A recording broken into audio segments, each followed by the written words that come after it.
Hello, everyone. Happy Friday. Thank you for being patient as I had to postpone this pop up until today. And thank you also for being patient because I had the YouTube gremlins catch me and they decided I could not post my live yesterday. Uh, yeah, it's been one of those kinds of days. So I see Linda's already checked into the chat. Thank you so much, Linda. I appreciate that. So today, what we are going to be doing is we are going to work through more of Sedona Sunset. Welcome in, Susie. Glad you are here. Glad you're here. So I don't have anything up on the wall because we're going to maybe get this up on the wall. I'm not sure yet. We're going to see how far we get. And I'm going to show you why we're doing what we're doing. There's a lot to this whole project. It's going to be an interesting situation.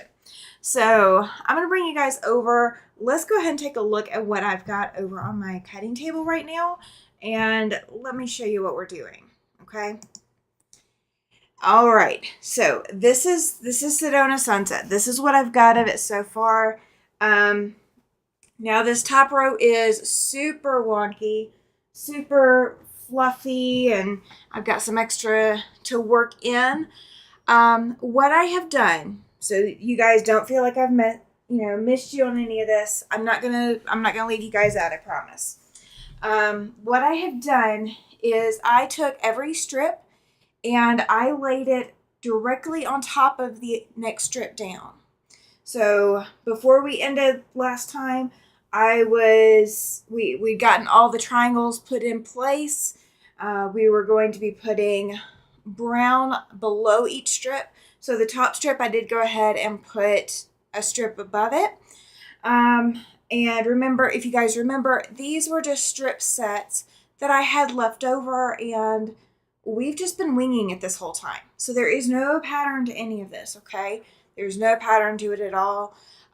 What I've done since you guys have seen it last is I did add my outside fabric. It's just something that I pulled out of my stash that I happen to have handy.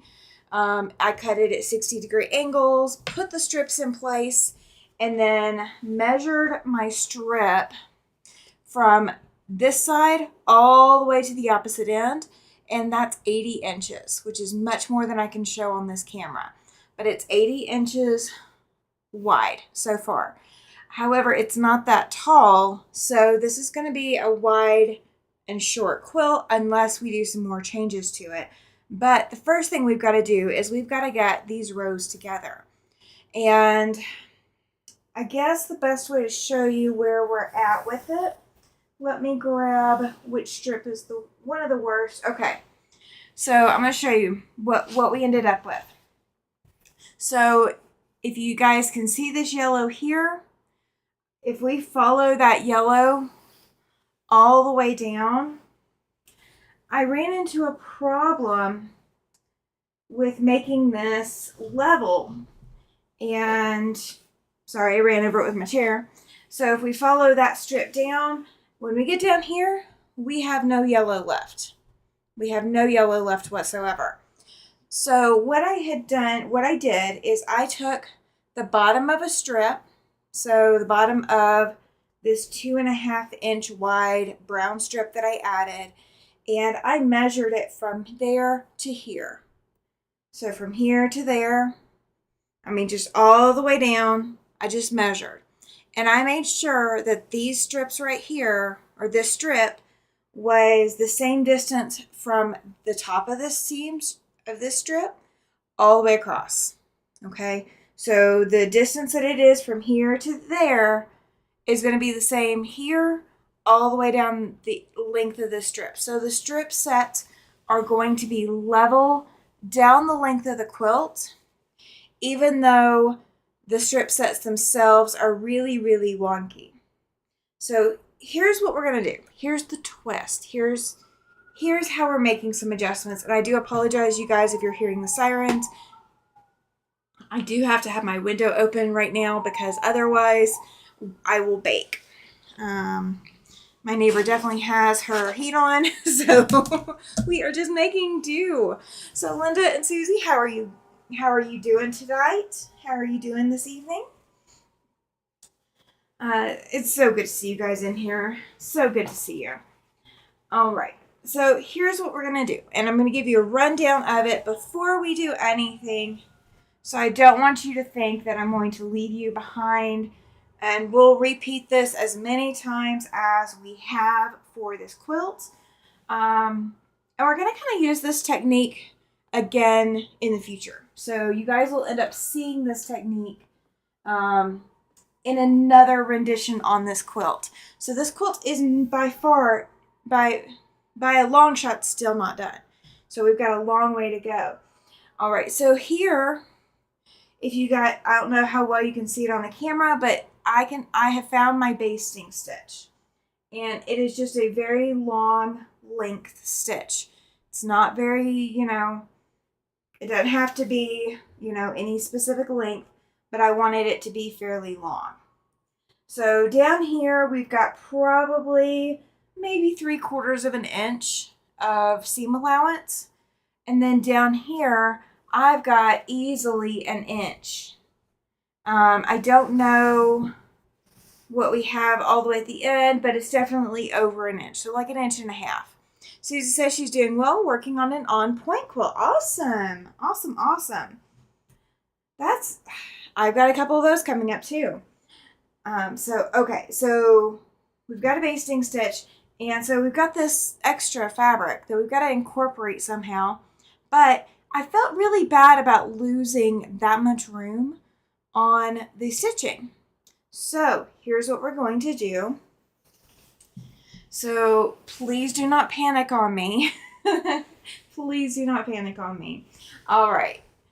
We are actually going to start, I think we're going to start at the bottom of the quilt. What I was showing you was at the top. And so this is the bottom 2 rows. You guys can see that these triangles are so much bigger than what we were looking at just a minute ago. And the distance is so much bigger too, because this is well over an inch, maybe an inch and a half here. And what we're going to end up with at the other end of that row is, I think we've got maybe 3/4 of an inch down here. So here's what we're going to do. And I wish I had a better workstation for this, or a bigger work table. If you have more space to do this, the better. It is really kind of hard to do in a small space, and that's kind of why I haven't pulled this technique out of the closet for a little bit, because it's just not something that's easy to do in a small space. So first and foremost, before I do anything, I'm going to show you what I'm going to use. Welcome in, Joyce. Glad you're here. So this is my normal 45mm rotary cutter.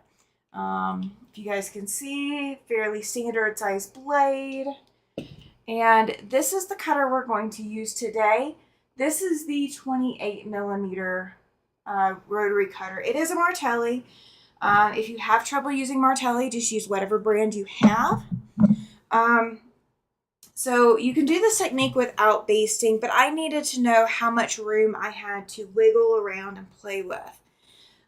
I know that this basting stitch that I can see, I don't know if you guys can see it or not, but I know that this basting stitch is going to be pretty much at the edge of the fabric that's on the other side, because I know I stitched it within like maybe an 1/8 of an inch from the edge of the fabric. So as long as I don't go over that basting stitch, I'm going to be okay.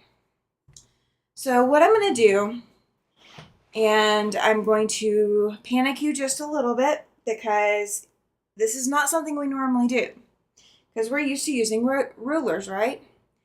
I'm not even using a ruler.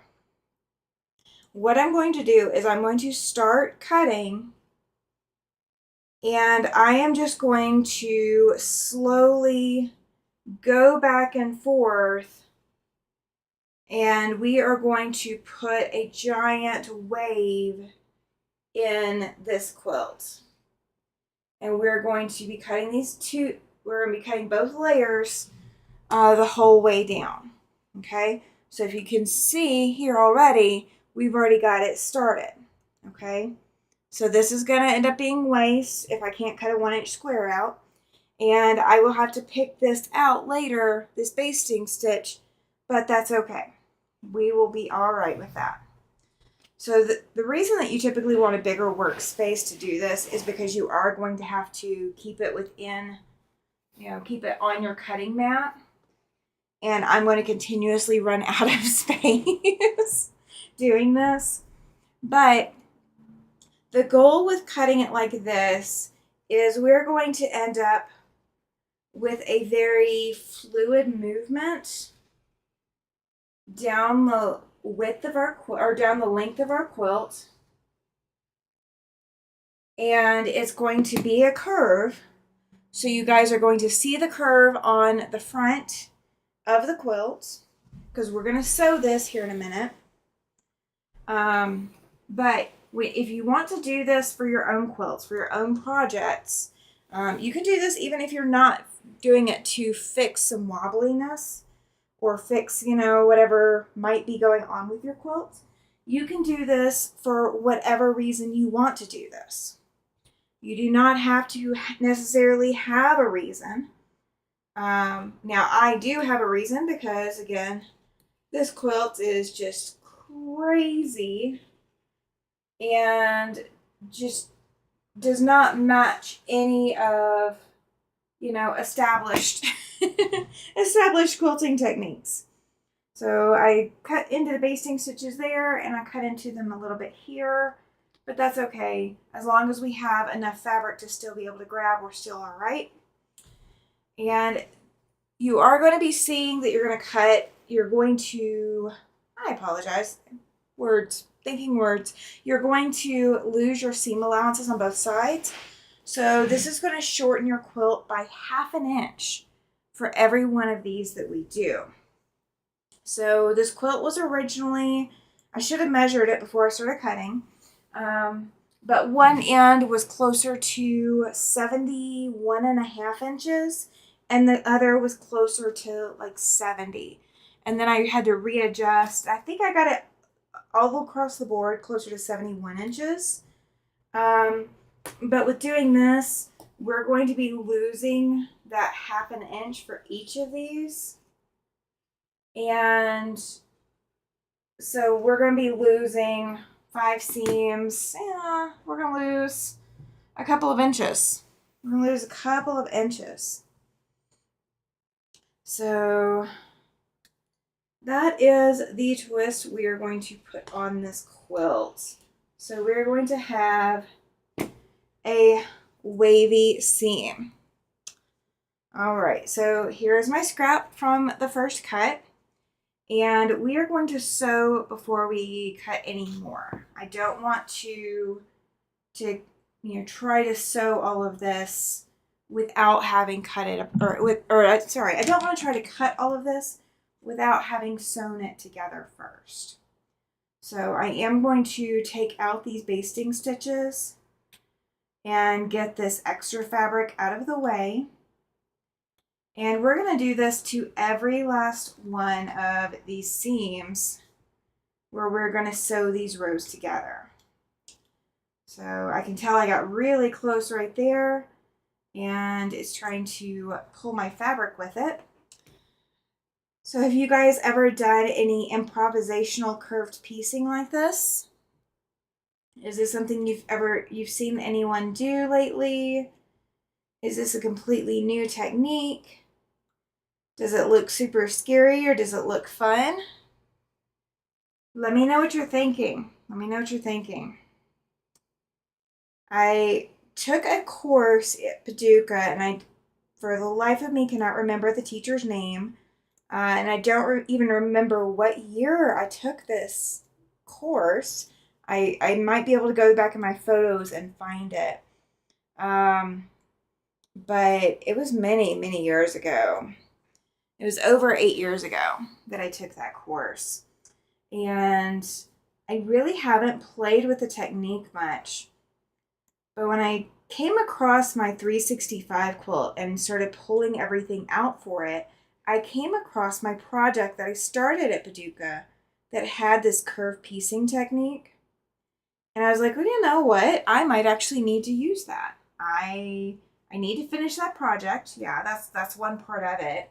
But looking at it, I was just like, I could actually use that for this to solve this problem. So we are going to end up with some beautiful curved piecing, and we're going to end up with a beautiful finished piece. So that's step one. Now this is going to make this quilt shorter, and I don't have any more of these original fabrics. I am actually completely out of the brown now. I'll take that back. I might have 1 2.5-inch strip left, and I don't really have that much of the gold that I used to put on the sides. This was kind of a stash buster for some of my yardage. So I don't know. I don't know what I'm going to do. I have one idea of what I might do to kind of square this quilt up a little bit and give it a more professional look, other than just, having the beautiful curved seams and all in it. So yeah, there's a lot of options. So I just don't know which one I'm going to go with yet. And I haven't seen anybody doing improv piecing lately. And I don't know if it's just because of who I've been following or what. And I did have to swap back to one of my other internet providers, guys. So if the feed gets blurry or fuzzy, or I'm cutting out or anything like that, please put something in the chat so that I can possibly see it. So that I know that there was yet another issue. Because I've had nothing but issues lately. So we're going to see if we can solve it over the next couple of days and get it go. Well, actually, over the first of next week and get it going. So let's see. There we go. All right. So now we have all of the cut pieces out of the bottom piece and all the cut pieces from the top. We're going to put those in our save for later pile. And what we're going to do when we go to take this over to the machine, I'm going to go ahead and flip the quilt, the bigger piece of it, and we are going to take this bottom piece and we are going to pin it to the top. Now, I could have put registration marks in here if I wanted to, but I wasn't super worried about that. So when you start working with curve piecing, if you need to put things off to the side a little bit, definitely put them off to the side. But pin this in place down the whole length so that you end up with a beautiful seam when you're done. You're going to have a little bit of distortion just from it being a curved piece, but the sharper that you make your curves, the harder it's going to be to piece them. So you do want to kind of try to make your curves gentle if you're doing this. I could just take this to the machine and just sew without pinning. I've done that plenty of times. But in this situation, because this piece is as long as it is, pinning is going to help me tremendously. So I'm going to bring you guys to a different screen so you guys can see me. And know that I have not gone anywhere, I promise. Let's see. It says we got 7 people watching. All right. So if you need to make registration marks as you cut, you absolutely can. And you can do that by putting a couple of pins in place. You can do that by snipping little snips into both pieces, you can do that. And I do apologize. I just realized that this is like putting me off of the camera. So you guys aren't seeing my face, so I apologize. That was not intentional. That was not intentional one bit. So I'm going to pin at the top of that curve, and then we're going to pin at the bottom of the next. You know what? I'm going to lay this out a little bit more so I can have a better grip on everything. So everybody's so quiet. I'm sorry. This is something that I do enjoy doing, like doing the improv piecing and doing, something different, something, not standard, not normal, not common, rather. I like doing the out of the box solutions, and sometimes that's easier to do than others. Sometimes it's just a matter of having enough space to lay everything out, which is right now my biggest challenge, is just having the space to lay it out. And when I first started cutting this today, I was cutting a little bit severe. Oh, thank you, Joyce. I appreciate it. Yeah, the YouTube gremlins have been getting me lately. Between my internet connection and the YouTube gremlins, my channel has had some hits lately. So thank you. I do appreciate it. I greatly appreciate it. I went to go catch someone else's live this morning, and I couldn't even catch their live. Like, it wouldn't even play. I couldn't watch anything. It was all across YouTube for me. And I think it was my internet. So me and my internet provider are going to have a discussion. We are going to have a discussion. Because I can't have the hiccups. Can't have them. So here we go. So I'm lining up the, yeah, you should be able to see it.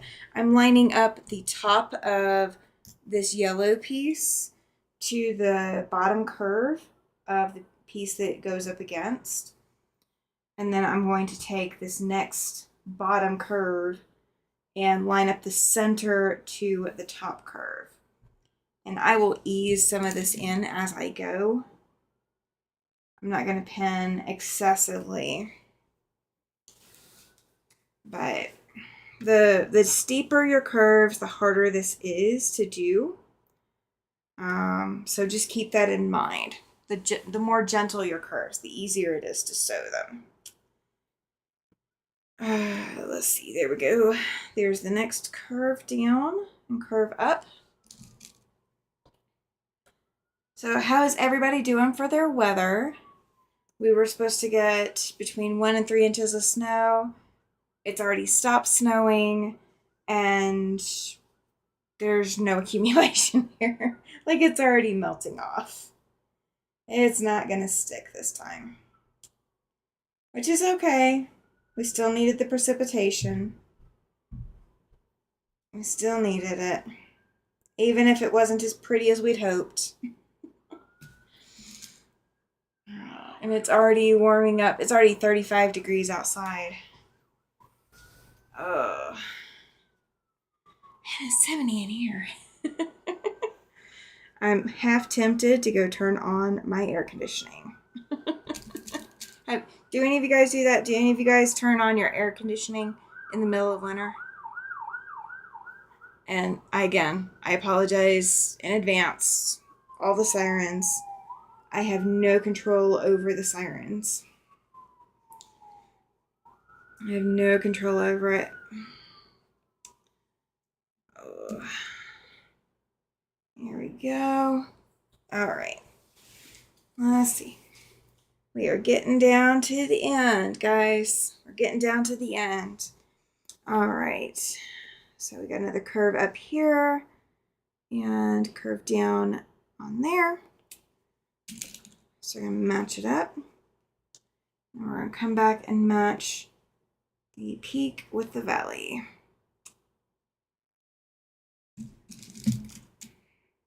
All right.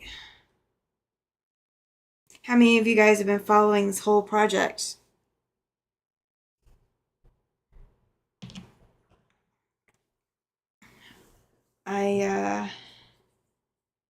I've been doing so much quilty math in my head, guys, that I'm a little brain dead. Joyce says, had snow and wind this morning. Now sunny and nice. It is sunny and nice. It's gorgeous here. And it's unexpected. I was not expecting it to turn sunny and gorgeous and pretty. And I mean, we still have clouds, don't get me wrong. It's partly cloudy here, but I see blue. I can see some blue skies.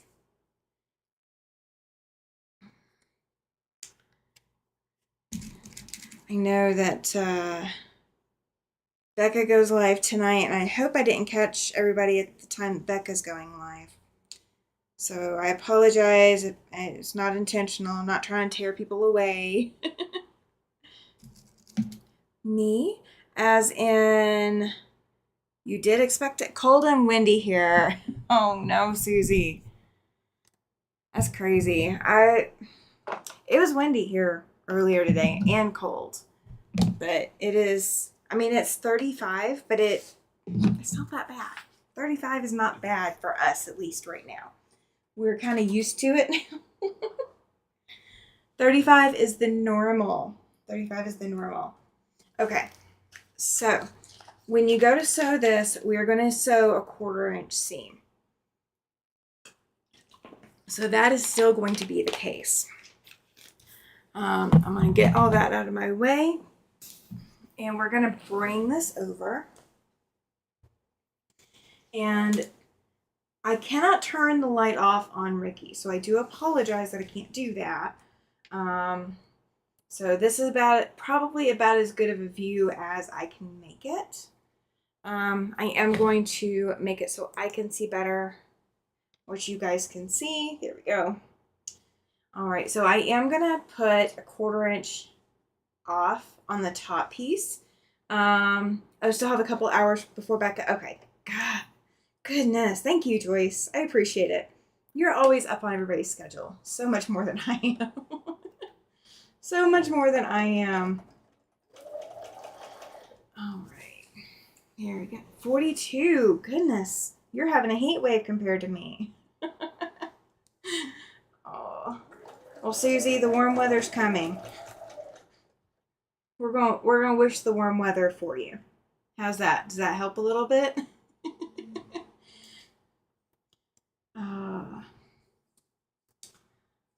So, Linda, I gotta ask what you had for dinner. Dinner sounds amazing. Just saying. Just saying. All right, got that one out. And I did set my needle to stay down whenever I stop. When you're sewing curves like this, you're going to want to take a lot of breaks. Don't push yourself. Don't try to finish it in 5 minutes flat. You know, don't try to be that person. There's no sense in it. And I've got to move this table over, guys. Sorry. There we go. I think I got it over enough. Yeah. Okay. Now my quilt can fall between the tables. But don't try to rush through it. This is not a race. And this is not a technique you want to push to get through quickly. It is one you want to get and enjoy. Joy says, Susie, you're higher in the mountains. Yes, she is. She is.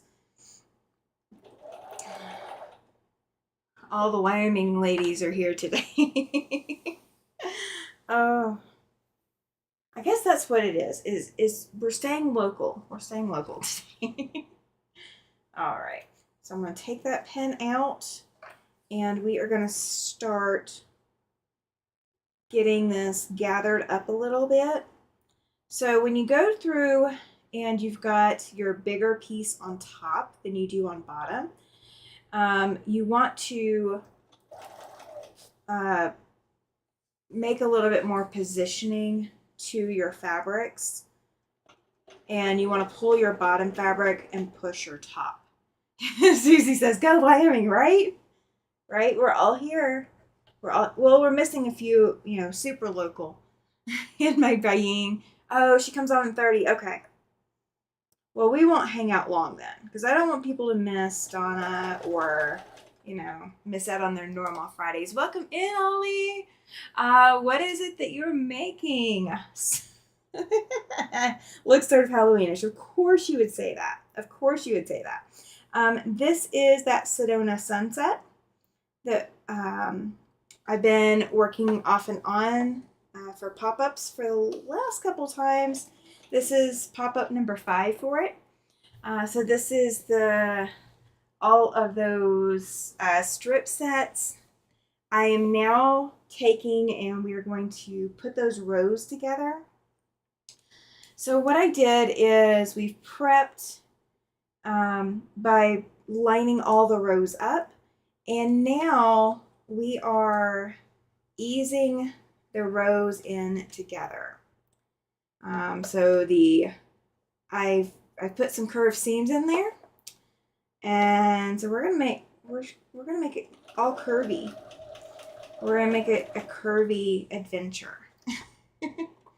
It'll look kind of more like a landscape this time around, this way.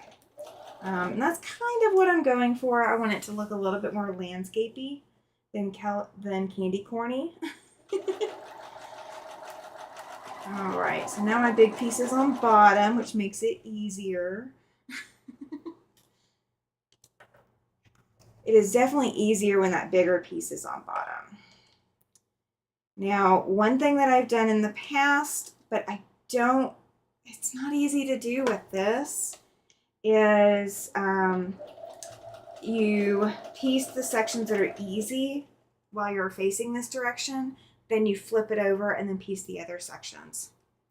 I didn't think she was either, Joyce, but if she's got one scheduled, if she actually goes live, we'll call this then. How's that sound? I don't mind. I'm a big fan of Donna. She's a sweetheart of a lady.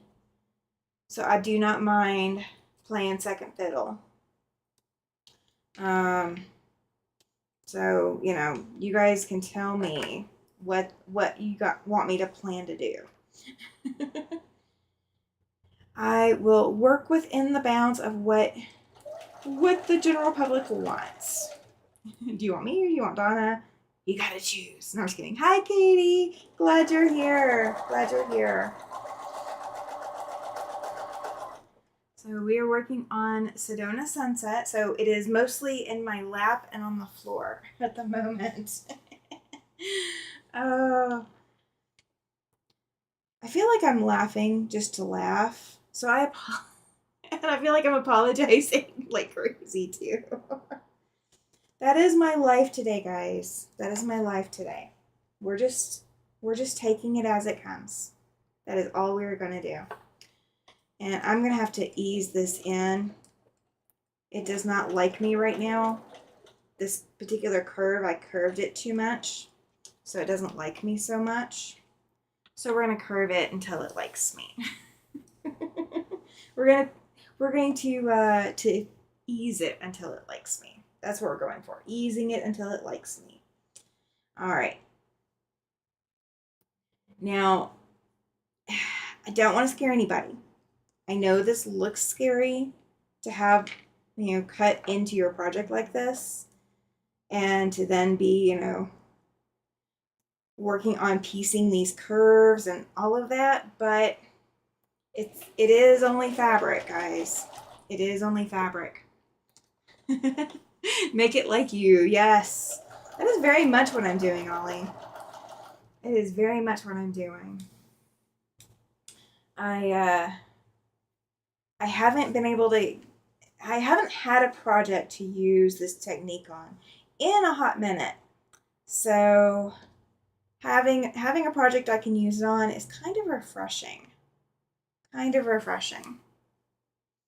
So, I mean, when I saw that other project, when I pulled it out of its, hidey hole where it's been hanging out since this most recent move, and knowing that I really haven't touched it at all in I don't know how many years, it's kind of cool. It's kind of cool to pull something out and realize, oh, I have this up my sleeve. I have this technique that I can do, and make it completely different, make it totally yourself, and do something that's going to blow everyone else's minds. We're going for that too. We're going for the praise and glory. Oh, I cut into corners all the time. It'll pull otherwise sometimes. Yes, it will. And it is pulling, but if you cut too much into the curves on this before you've pieced it, you might have your fabric just shredding on you. Katie says it's crazy windy here today. Ran some errands and now my eyes feel gritty and my sinuses are stuffy. Yeah, we just had all of that come through here. Your turn. Your turn. I'm not wishing it on you, so don't get me wrong. Don't misconstrue. I'm not wishing it on you, but yeah, we had it first. It was a little bit of a pain. I think that's what was triggering my migraines was the winds. Thankfully, I'm over the worst of the hump for the migraines for the moment. So maybe I'll be good for another few weeks before I have to do with another one. The wind will definitely give you some migraines. I will say that. I like the wind. Don't get me wrong. I do like it. That my stance on that has not changed. But there's just days. There's just days, especially when the barometric pressure is changing rapidly with the wind coming in. All right, let's put this down. Make sure. Yep, there we go. Make sure I can grab my fabric. Ollie says he doesn't miss the gritty eyes when he lived in the prairie provinces here in California, in Canada. About to put you in California. Sorry, not intentional. I promise. Yeah, the gritty stuff is normal during the summer. It's not normal right now. The pressure changes. Yeah, the pressure changes is what gets me. I used to track humidity and barometric pressure. Now I just have to track barometric pressure, which is really, really nice. Not having to do both. But yeah, barometric pressure changes can send my whole body into all kinds of funky moods. I feel like my YouTube channel got the brunt of it too. Everything just kind of slowed down. It was running slow motion, and I've been fighting with my internet, and that doesn't help it any. So it is what it is, and we can only do what we can do. Who else sings that? Who else subscribes to that?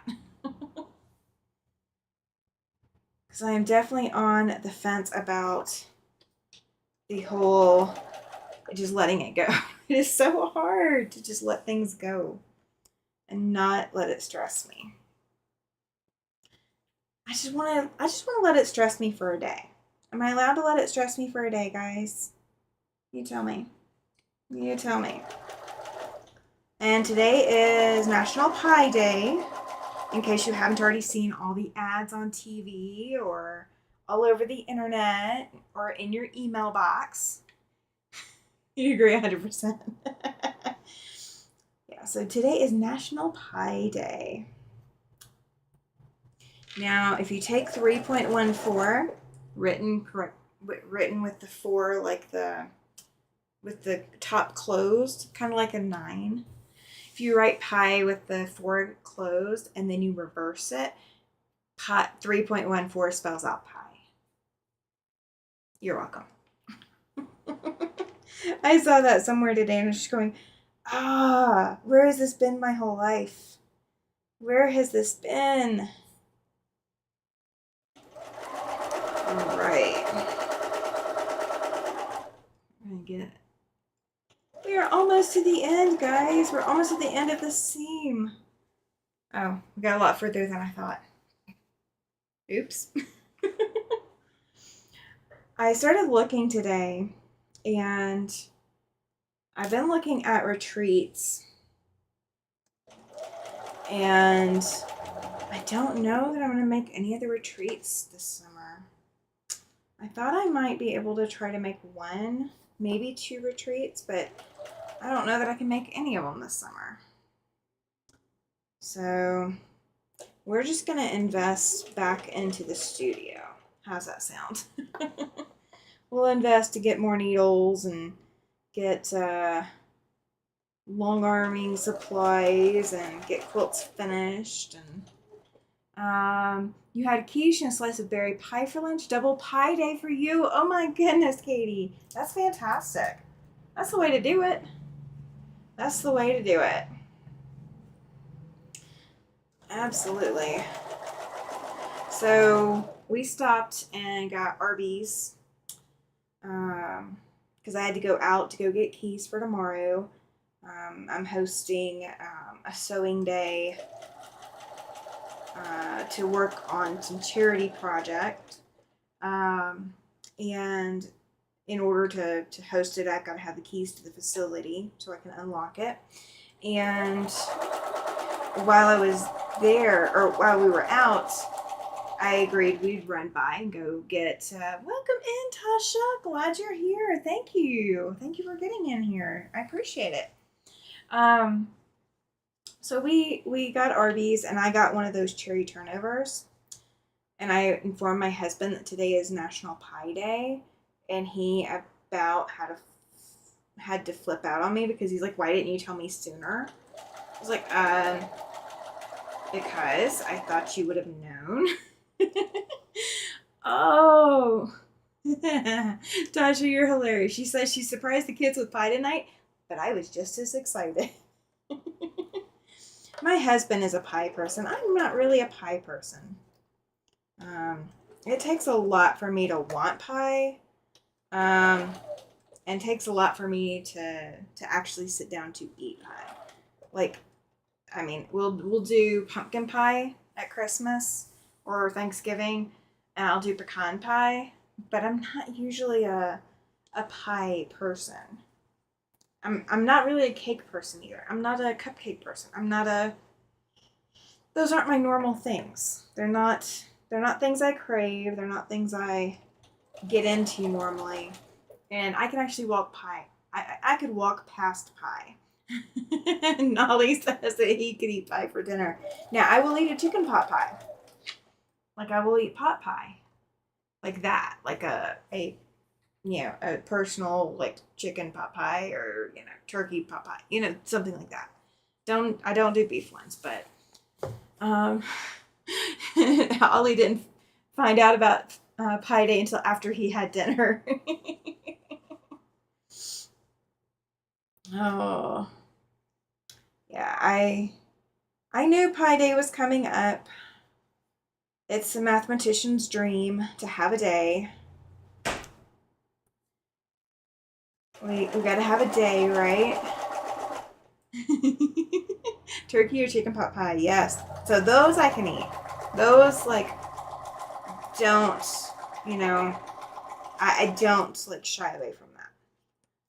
But I'm just not a sweet pie person. It's not my normal. I mean, nobody has pecan pie right now either. So that'd be kind of my one holdout. All right. We're going to see how I did. Because I have no idea. Because I haven't peeked. All right. And I'm holding it upside down. So just remember, I'm holding up the bottom of the quilt. You guys are going to see this before me. Oh, wow. So it goes all the way out to the end. And we're going to press it. We're going to press it.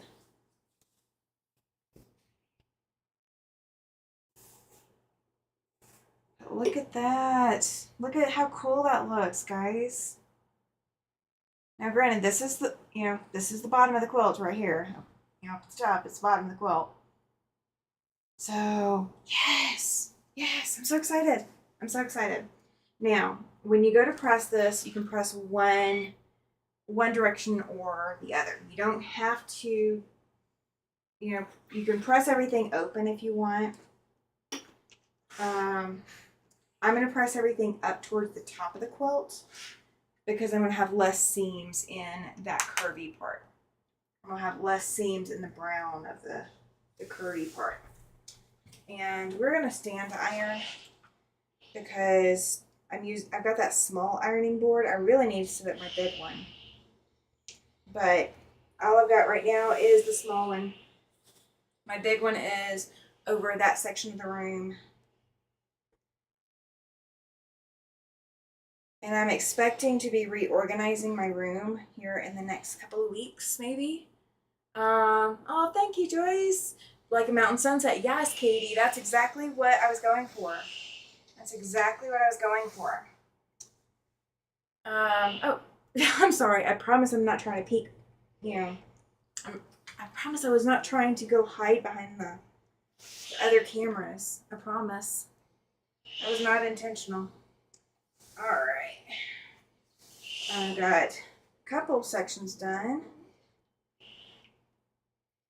So, you know what? I think I'm just going to ease the next one in. I'm not going to pin it. We're going to see how I do. We're going to see how I do. Let's see.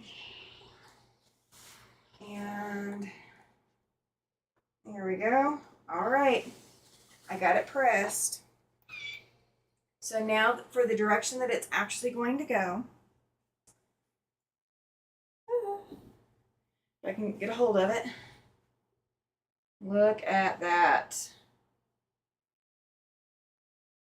So it still kind of looks a little candy corny or candy cornish, but not as bad. Not as bad. And it has completely taken out the hiccup of not having enough fabric in one section or another. So here's what we're going to do. I'm going to go back to the cutting table and we're going to do the next one. So you guys will get to see this next one come out. I am going to grab some more caffeine though, because we're basically out. So there we go. Yes, I did grab more before we started the live. So we're going to do this to every seam. So we've got 5 of them to do. Yeah, we're going to do them all. Thank you, Ollie. He says that wave takes out a lot of the candy cornish look. Really well done. Thank you. Thank you, thank you. I was hoping that it would. I wasn't 100% sure, but I was hoping that it would. So, here we go. Here we go. All right. Let's see. Putting the bottom end towards you guys, towards the camera. All right. So if you remember from what I was saying before, what I did is, my camera just refocused. I love it. What the overall problem is that this end of the quilt has a lot less fabric to it. So this end is a lot shorter than this end down here. So like this end has a lot more fabric. So in order to fix that, what I did is we just did a basting stitch to baste this row parallel to this row right here. So this is going to stay straight here. And this is you know, this is just tacked in place. It's just basting stitched in place. So to know how much we're going to cut, we're going to flip it to the back. And we are going to go this way. Here we go. Let's see.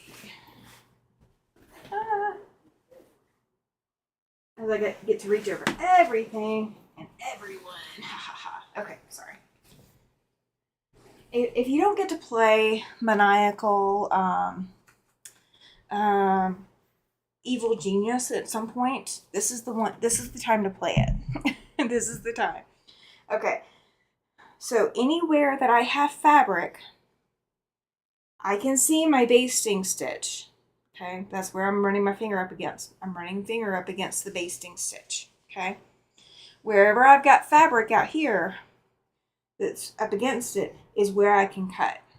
Okay, so if you needed to do this from the back side, you could do it from the back side, but I can obviously do it. Or if you can do it, if you need to do it from the front side, you can.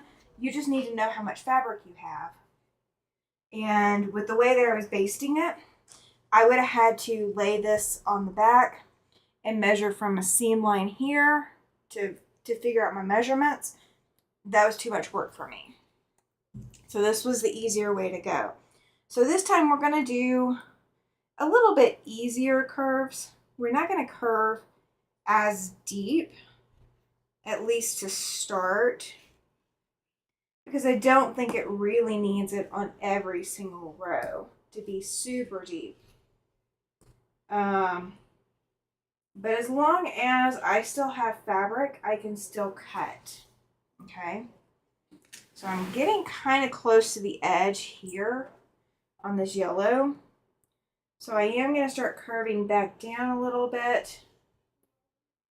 And you don't have to go in a specific curve pattern.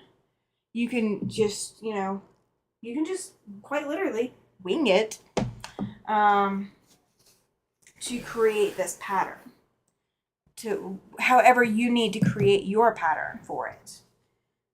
You can just wing it. That's all I'm doing. I'm not doing any specific pattern. I'm not doing any specific following. Welcome in, Cynthia. I haven't seen Lana yet. If you've got her to contact, go ahead and let her know I'm live too. Because I know she was interested in seeing this. But yeah, so I don't have as much fabric here to work with as I did on the last one. But now that I'm down to the bigger fabrics down there, I'll have a little bit more to work with. So it is here for the win, right? It is here for the win. All right. And I do typically recommend that if you're going to do this, or as much as it takes to uncandy corn the look. Oh, don't wait, Ollie. Don't pass judgment yet. There is more to come. It might not be on this live, but there is more to come to this project. I have another part in plan to go along with this. All right. So we're going to just keep going. And I'm going between my basting stitches on my right down here and up to the edge of the fabric over here as to what I've got room to cut for.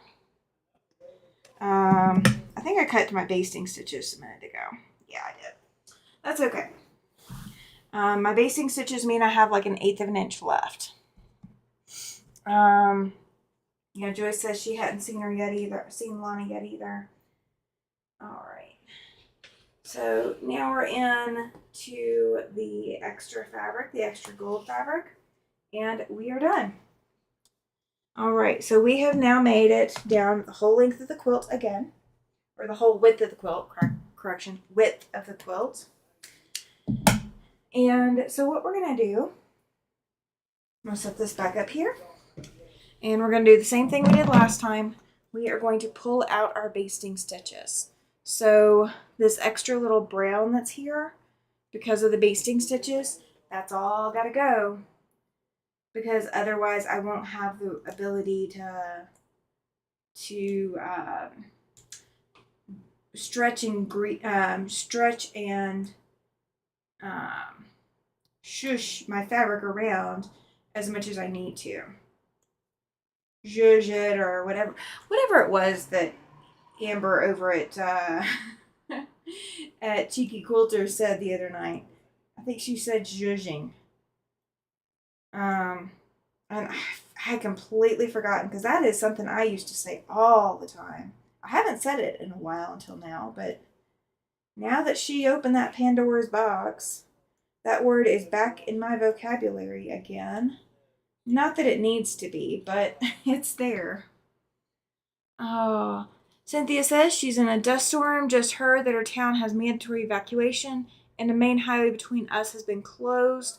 Oh my goodness, I agree with you. I hope she and her mom are okay. Absolutely. I may need to send her an email and see if she can respond to it. I do have her email address, so I can email her and let her know we're all thinking about her. I did not know about that dust storm. Thank you so much, Cynthia, for letting me know. I had no idea. When it comes to weather across the country, there's times that I pay attention, and then there's a lot more times, unfortunately, that I don't. Cynthia, good question. She says, "You don't like the candy corn, Ollie?" Yes, right, Joyce. Praying for Lana. Yes, absolutely. She and her mom have already been through so much at this point. It's heartbreaking. It's heartbreaking. I hope they were able to take shelter and they are safe. And that they've got everything that they need with them. And that they're not super stressed. Because I know Lana has been under a lot of stress taking care of her mom, so I just hope that the stress level is low. Warnings placed out for people to pull over in some regions. Cynthia, I had too much 1 year, says Ollie. I have been through a dust storm before, once, and I will say it's as bad as a blizzard, but at least once the dust storm is done, it's not 3 weeks before your car is dug out. Usually, as my understanding, at least not from the one that I went through. My experience, anyway. So, all right. Pulling these basting stitches out. Now, when you pull your basting stitches out, you can, in a lot of situations, people like to just get a good grip on one of these strings, one of these threads for the basting stitches and just pull. I do not recommend doing that with this. When you are working with curves like this, especially as close as these basting stitches are, because I cut really close to them in some places, pulling that close to all of these bias edges can distort your fabric, and it will mean that you can't line anything back up when you are ready. So go ahead and make your job easier on yourself. If you're going to use basting stitches and you don't want to be washed away, which at this point I'm not going to wash it away either anyway. If you don't want to spend the time ripping, then maybe you pin it in place, but I needed to stitch it. Hi, Carrie. Glad you're here. She says, hi, everyone. None of my friends wanted theirs, and I said for them to pass it over to me. Not again.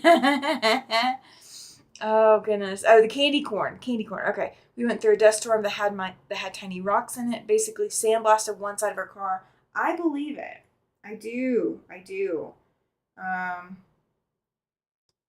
It's crazy what gets caught up in all of these winds.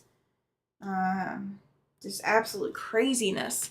Can warp the weave or waft that way, just pulling on the basting thread. Yes, it definitely can, Ollie.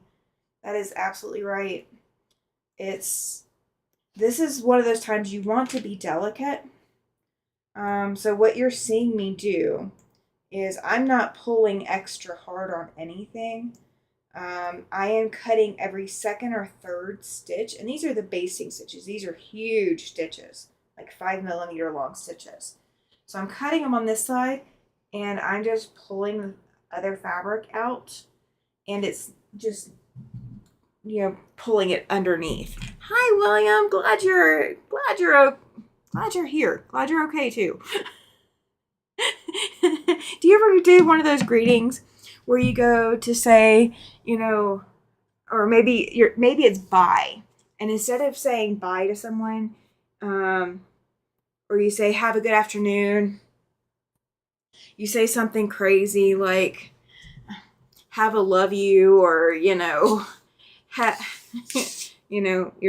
go to say that's fantastic, and you say that's fantastic because you're gonna say great and then fantastic. Yeah. That's me. Carrie says this adulting stuff messes with my quilting time. Right? It absolutely does. It does. Welcome in, Susan. Oh shoot, Ollie. He says that he pulled on some stitches with some expensive wool once. Never again. It was $160 a yard. Oh my goodness. Oh yeah, I will absolutely reach out to her, Cynthia. William says he always says have a great night in the middle of the morning. That's so funny. All right. So, for those of you who did not catch what I have done, in case you did not catch or tell you about you love, yes! Gosh, I cannot tell you how many of my bosses have heard that. It is so unfair. It is so unfair. So, what we've done is we have cut these apart and we're going to sew them back together. Oh, Susan is sewing binding on a quilt that she started 10 years ago. Fantastic. I can't wait to see it done. All right, so I am literally, guys, moving everything off of my table so that you guys can come back over with me and come hang out. Okay. So we're going to do the same thing we did before. We're going to put the quilt on the bottom, the big piece on the bottom. So I've got 2 rows that'll be hanging out on top, but we will have the big piece on bottom. Start from whichever end makes you happy and is easier. You have permission to share my email if you have it with her. I think I do. If not, send me an email real quick, Cynthia. And when we get off this live, do not let me forget, and I will send her an email. And I will give her your contact info if that's okay with you. Because you just said I do. So we are going to sew all of these curves in place, and I'm not going to pin this one. We're going to see how I do without pinning. You posted it minus binding it. Oh, fantastic. I did look at those. I looked at everything that's been posted, guys. I promise I have. I haven't done a whole lot of commenting, but I have been looking. You have 1 row left of quilt on the one that you started Sunday while we were here together. Oh, fantastic, Carrie. So I finally have another quilt loaded on the frame. I had to go borrow some thread. I didn't really want to order thread for one quilt, but I don't have any dark blue. I don't have any blue thread for my quilter. And this, I could have used like Gutermann. I could have used cotton thread, but I want it to hold up. So I am going to use polyester. I'm going to use glide thread, even though I'm using Beauty to quilt it. But I had to wait until I could go borrow some. And I needed to take the quilt with me to match it, just in case. Because I did not want to quilt it with white on it, or gray, to quilt on the back, because the back is a solid blue. It is not, there's no print on it. There's nothing to hide mistakes. So I really didn't want it to stand out that much. Did not want it to stand out that much, so I had to wait. But it's finally loaded. I haven't started quilting it yet. That's probably going to come Saturday? No, Sunday. Tomorrow I'll be out all day. We are going to work on some angel gowns. We're going to work on them. We're going to get some done. I got one done last month. But we had a snowstorm come in while I was there last month.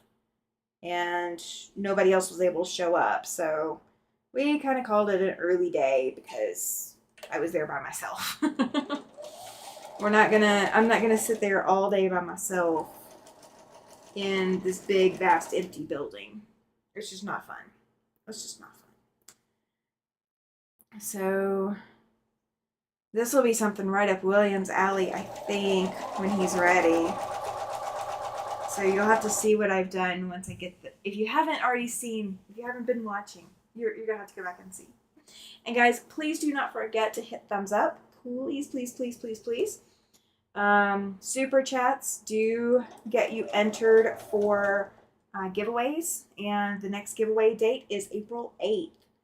So if you want to get in for a guaranteed extra drawing that is just for people who've done super chats, then now you can start entering. You can start entering at any time.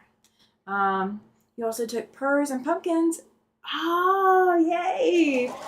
It's in at the Long Arm Quilter today. Fantastic. William said he's taking notes. You don't even know what I'm doing yet, do you? Welcome in, Rita. Not watching, closed eyes, been lurking, listening. Oh, you're good, Rita. No worries. I'll let you know when you need to look. I'll let you know. This is just my beautiful face right now. That's all it is. Just my beautiful face, and a little bit of the machine, and my hands in the way, and all of that. That's all it is right now. So this is, again, same as last time. This is the one where you want to put that needle down and you want to take your time. Welcome in, Sherry. Glad you're here. Just messenger. Okay, that works. I will do it. Oh, it's falling. My 2 strips are over my shoulder, and the quilt is falling on the floor. Oh, goodness. And we just got 3 more of these to go.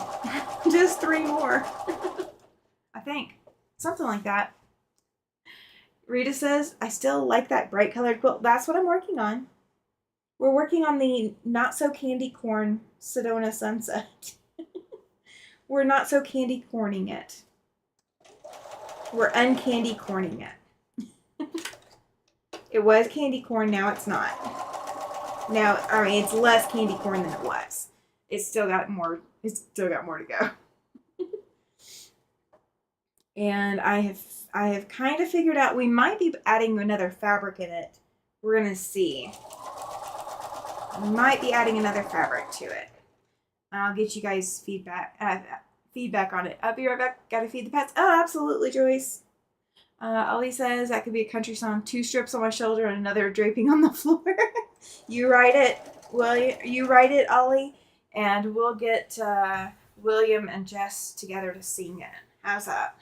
How does that sound? I will ask very, very nicely and see if they will sing it. And I'll put it, I will even choose which song it needs to sound like. One over my shoulder and the rest of it on the floor. Yeah, I normally throw it all over my shoulder, but this is a little big. It's not super big.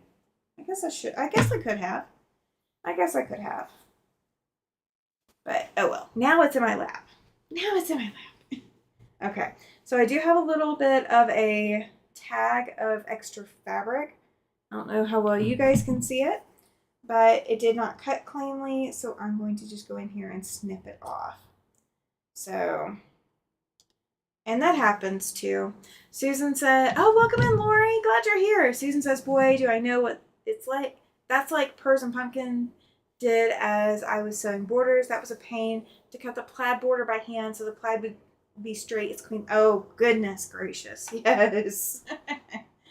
Yeah, when you are plaids can be painful to try to match as well. I totally get it.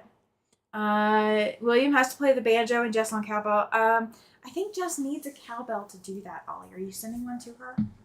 I don't have one to send to her yet. Yes. Yeah, when you start doing long strips of anything, that is when a walking foot really comes in handy. Now, speaking of walking foot, I do not recommend using a walking foot for this. Out of all the times that you will hear me recommend a walking foot, this is not one of those times.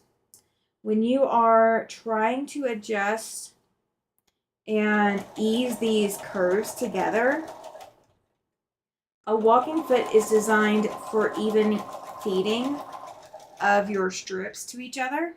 Jess and cowbell, no, that's funny. She needs a cowbell. She does need a cowbell. Ollie, you need to get her one with Mississippi State on it so she can root for that for me. Better if the plaid can be tread drawn. Yes. Yeah, you need to get her a Mississippi State branded one. Just for my benefit. That'll be a little piece of me in the midst of it all. I still do not have a Mississippi State cowbell. I really need to get one. I'm an alumni or an alumnus. Whatever the correct pronunciation term is. I am that. I am the graduated version of a student. Let's see, I have no walking foot really anymore. The FAF is done, and I only have the Davis vert. Oh, okay. Yeah, makes sense. Rita says she doesn't like a walking foot as it seems to pull fabric through when you do not want that. So walking foot is good when you're quilting multiple layers. When you've got 3 layers going through, a walking foot will save your behind because it will prevent your quilt from feeding unevenly. Like your back won't feed, at a different pace than your front. Like I use dual feed on Beauty all the time. I love the dual feed because that's basically a walking foot. I do love using it. However, for this, you need to be able to, we're going to reuse the word, you need to be able to zhuzh the fabric. Welcome in, Mona. Glad you are here. Thank you for joining the chat tonight. Appreciate it. Let's see. Susan says, be right back. Have to check mail. Expecting paperwork. Oh, yeah, absolutely. Alumni. That is what my hubby is after getting several degrees. Okay, so I'm an alumni. There it works. I have a degree and I could not think of the word. Oh, what kind of alumni am I? Oh, you misread your sister's text. There are fires in her town. That's their. Oh, gotcha. Either way. It's still, I still want to check on her, so we're still good. I can still check on her. That's fine. Yeah, gotta check on her. I haven't been in anybody's chats during the daytime lately. I have barely been keeping my head above water. I'm proud of myself. I redid my nail polish. And that was a challenge enough. So yeah, we're working on it. There we go. All right. And your message just came through on my phone, Cynthia. Oh, I got it on my watch. I can't read it on my watch, but it let me know there was something there, which is fine. But yeah, I haven't been able to get to anybody's for anything lately. Like I've seen people live, like caught like a minute or two here and there, and I couldn't even stay. Like I couldn't. It was mental. It was mental, it was physical, it was everything all at the same time. So maybe now that the worst of the migraine I think is gone, we can start working on getting back to the norm. Getting back to my normal. We are looking at moving the quilter out of my room. Just so you guys know, that is part of what the rearrangements are going to be in a couple of weeks. I'm thinking it's going to be a couple of weeks. But we're looking at moving it out of my room. So I'll have a little bit more wiggle room around in here in my studio. And I won't have to be on top of myself with everything all the time. Like maybe I can move the camera and reposition things and all that kind of stuff. I'm hoping that's what we're going to be able to do. So maybe I can actually set cameras up permanently in a place for a little bit, at least until we move again. All right, that one is done. We're going to see how it did. What do you think? What do you think? How do you think I did? We're going to press it first this time. As I knock over my starch, not that I need it. We're going to press it first, and then you guys get to see it. It's so pretty. It's so pretty. All right. All right. Let's see. We're going to go back up again like we did with the last one.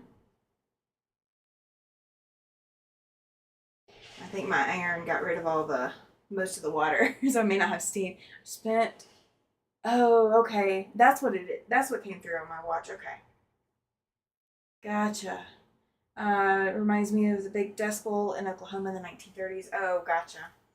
Yeah, it's supposed to be... Dust storms are not fun. They're not fun. All right. Iron is going on the floor. Welcome back, Joyce. You were just in time. I am pressing this one before I show it, and I'm not even looking at the right side of it, so I can't even see how good it's gonna look. I just know, I'm just having confidence in myself. That's what we're doing today, is we're having confidence in ourselves. All right. Oh, I'm setting the iron on the floor, so I have to make sure every time I set it down that it's gonna stay. It's gotta stay. All right. All right, let's see.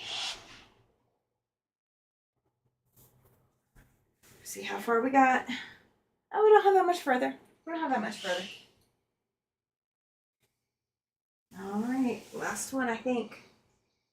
Close enough. We'll count it last one. I can move that last little bit without having to pick it all up.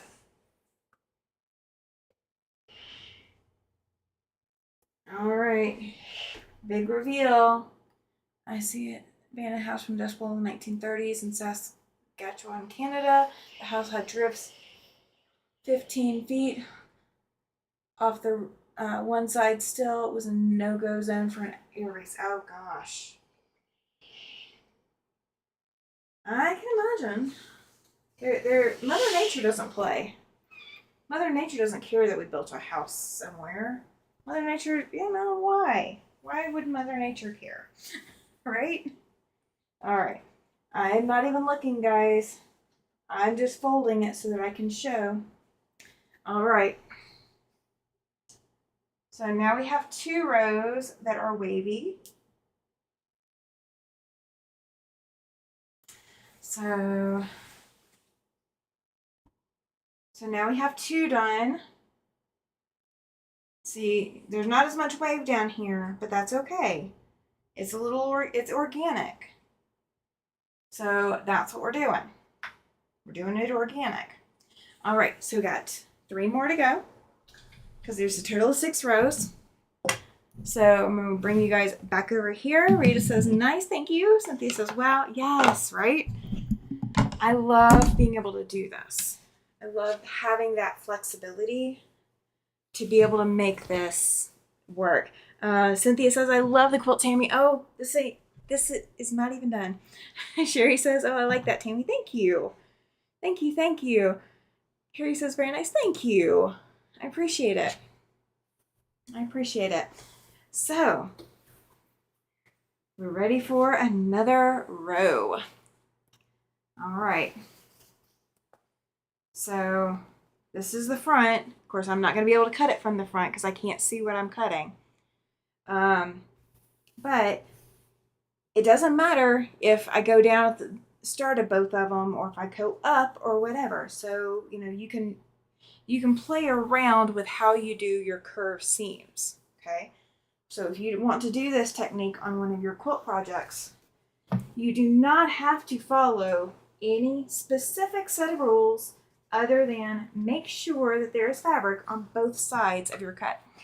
I get too much distortion that way. Okay, so here's how you do it. Have you seen how I did all the cutting? Looks like candy corn, says Mona. Well, the waves are kind of pulling the candy corn look away a little bit. It still kind of does, but there is another fix that's going to go in after this whole thing is done. And you guys will get to see part of it, maybe. We'll see how we're doing on time. We'll see how we're doing on time. Okay. So here I have a lot of extra fabric. A lot. Here I don't. Okay. This is kind of where we were having some problems. So at this end, I'm not going to have a lot. When I get to the other end, I'm going to have a whole lot of extra fabric before my basting stitches. Okay. Now you can do this. A lot of if you want to practice this technique, the best way to do it is to lay 2 fat quarters on top of each other. And, actually, instead of doing fat quarters, you can do fat quarters, but just lay 2.5 inch wide strips on top of each other and cut them, and make sure that you leave more than 1/4 of an inch on either side of your 2.5 inch strip. So you can cut the whole thing that way. And that's a good way to practice this. So let's see. Looks like those cones I set up on the... Now, Rita, I have thought of that one too. I thought about the safety cones. Because I had a discussion with someone because I have some safety orange fabric that could go as backing. I'm like, do I really want to do safety orange? I'm not sure because it'll definitely look like safety cones. So I'm not sure yet. So what I'm going to do this time, last time I did a fairly tall curve and down. This time I'm going to start low and I'm going to cut up. But I am going to have to cut back down because otherwise I'm not going to catch this fabric. Okay. So this one's going to be a fairly substantial cut to start with. And then it's going to be a small wave for a little bit. So I did not cut all the way through. That is the one challenge with these 28mm cutters, especially if you've got a big seam underneath, which I do there. I didn't want to cut all the way through. So I'm going to get that extra out of the way for the moment. And we're just going to pull it up. Now, as to the distortion, while I'm here, before I go any further, if you want, you could take and make notches here and here to match up later. You could also pin these if you want.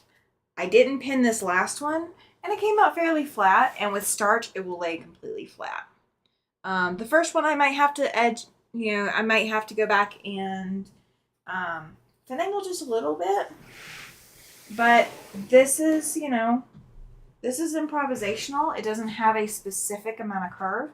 The bigger the curve, the wider the curve, the higher, let's see. Oh, very cool, Joy. She says she just got the tablet and the TV she won. They weren't supposed to get there till Monday. Congratulations. Congratulations, that's exciting. So when you're cutting, the bigger the curve, like the higher the curve, the deeper the curve, the more distortion you're likely going to see. So on these areas where I'm not curving that much, where I'm just, and I'm not bearing down harder than normal, guys. I am just taking my time, with it. But the deeper your curve, the more distortion you're likely going to experience trying to put it back together. So maybe try lessening your curve. Don't do such a deep curve. Do a much more shallow curve. Do the shallow waves first. This technique would work fantastic if you want to do like an oceanscape, where you are wanting the blues to kind of wave into each other. That would be a fantastic way to do it. Welcome in, Sydney. Glad you're here. Thank you, thank you. Thank you for joining us tonight. Let's see. 20 millimeter cutters on a quilt done in inches. Might be a problem. Get you on the safety colors for trouble here. Oh, you're so funny. It's a 28 millimeter. And you know they do it in millimeters because the moment that somebody says, let's get a 1 inch cutter or let's get a 2.5 inch cutter, everybody's 2.5 inch is different than everybody else's 2.5. And, it depends on if you sew that 1/4 inch seam. Sydney is making a pillow. Yay. So yeah, you could, end up with all kinds of different measurements and different sizes of things that you didn't mean to do by doing that. All right, I pulled it a little too far. Gotta push it back just a hair. And gotta make sure it's on my mat. There we go. It was taking my mat with it. All right. So we're gonna find where I was cutting. There we go. So, I mean, the more severe that your curve is, the harder it will be to sew, and the more likely you will have that distortion. Wouldn't cutting be easier with scissors? Not necessarily, because then I would have to pick it up and cut through all the layers and hope that they're both going to line up with each other. This way, they are for sure going to line up with each other. Because I did think about doing that. I did. Especially for as big as this is. But there is just no need. There's just no need. And it's not necessarily any faster. So it wouldn't make enough of a difference, in my opinion. When you start picking up the fabrics to cut, even though these are basted together at one point, they could start shifting as I do each cut. So this way, they're not shifting. They're not moving, not until I pick them up. And they're staying put together, while I pull it down the table and all that. Normally, you don't do this technique on this big of a project. But we were already invested in this project, and that's what's going to happen. Susan says, got the paperwork? Yay! We'll finish reading it in the morning when we're awake. Absolutely, Susan. You should be able to slide scissors without picking up the fabric. You can, but you can't. So here's the thing. When I go to slide scissors under, I can slide scissors under without picking up the fabric, but the fabric raises up to match the scissor. So even though I didn't physically pick the fabric up, my scissors did. And so it's like maybe a 1/2 inch off of the mat, maybe something like that. And in the grand scheme of, doing improvisational piecing, it's not that big of a deal, but this is the way I learned to do it. I feel like it comes out fairly clean. I don't seem to have any issues with it, aside from my mat sliding, which is my problem, not the rotary cutter's problem and not the quilt's problem. This is not the table my mat is normally on. So my mat normally doesn't slide this much, but it is today because that table is, that table is occupied and all the way across the room. So we are in the process of deciding how exactly everything's going to go when I move that out of here. I have so much to do to move it out of here. I got some more project bins, guys. I went to Hobby Lobby last night after the live. I did make it there. Welcome in, Jacqueline. Glad you're here. I made it to Hobby Lobby last night and picked up 4 more little plastic project bins, little scrapbooking boxes from Hobby Lobby. I would buy them from Michael's if they were ever on sale again. That's where I bought my first ones. I bought them for the same price that Hobby Lobby was charging. But Michael's usually sells them for like double what Hobby Lobby is selling them for. And I'm not needing them to be something super fancy. I just need them to be plastic and hold my project. When is the pattern? Oh, the pattern for this? Not. You guys want me to do a pattern for this? I mean, it's not really a pattern. Not really a pattern. This is just let's get this out of my UFO stash and let's put something together. I do have 2 patterns that I will be releasing. I'm hoping by the end of the year. One will be based off of our April freebie project, which is using 2.5 by 4.5 inch rectangle pieces, as well as 2.5 by 2.5 inch squares. It is a skill builder project. But that more details about that are coming out soon too. I do have to get all that hammered out and get, at least one sample block done so you guys can see it. I've already got it designed out, drawn out. So I've got the freebie for April project drawn out, but I don't have a date for it yet. And then I've got one project based off of that is going to be a for sale pattern that will be coming out, I'm hoping, by October. But if not, it will come out by Christmas. And then I am working on another project behind the scenes that is also going to be coming out probably around Christmas time, just in time for the new year. And that will be a pay-for pattern as well. Hobby Lobby had those project containers on sale for $4 something. Yeah, that's what they always are. They're $3.99 is what they're priced out at. I have lost my cover for my seam ripper. I need to put like a yellow dot on it or something so I can see it. There we go. Found it. Found it. I need to put a yellow dot on it. It's just this gray. And I lose it so frequently because it's close enough to the color of my carpet that I've lost it so many times. I've lost it. I've lost my mind. I've lost the seam ripper.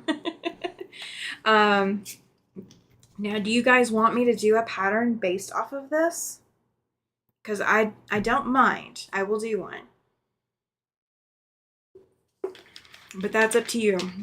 Do you want me to do a pattern based off of this? Because what I will do is I will make it wall hanging size. Actually, we'll make it throw size. We'll make it something that you can use.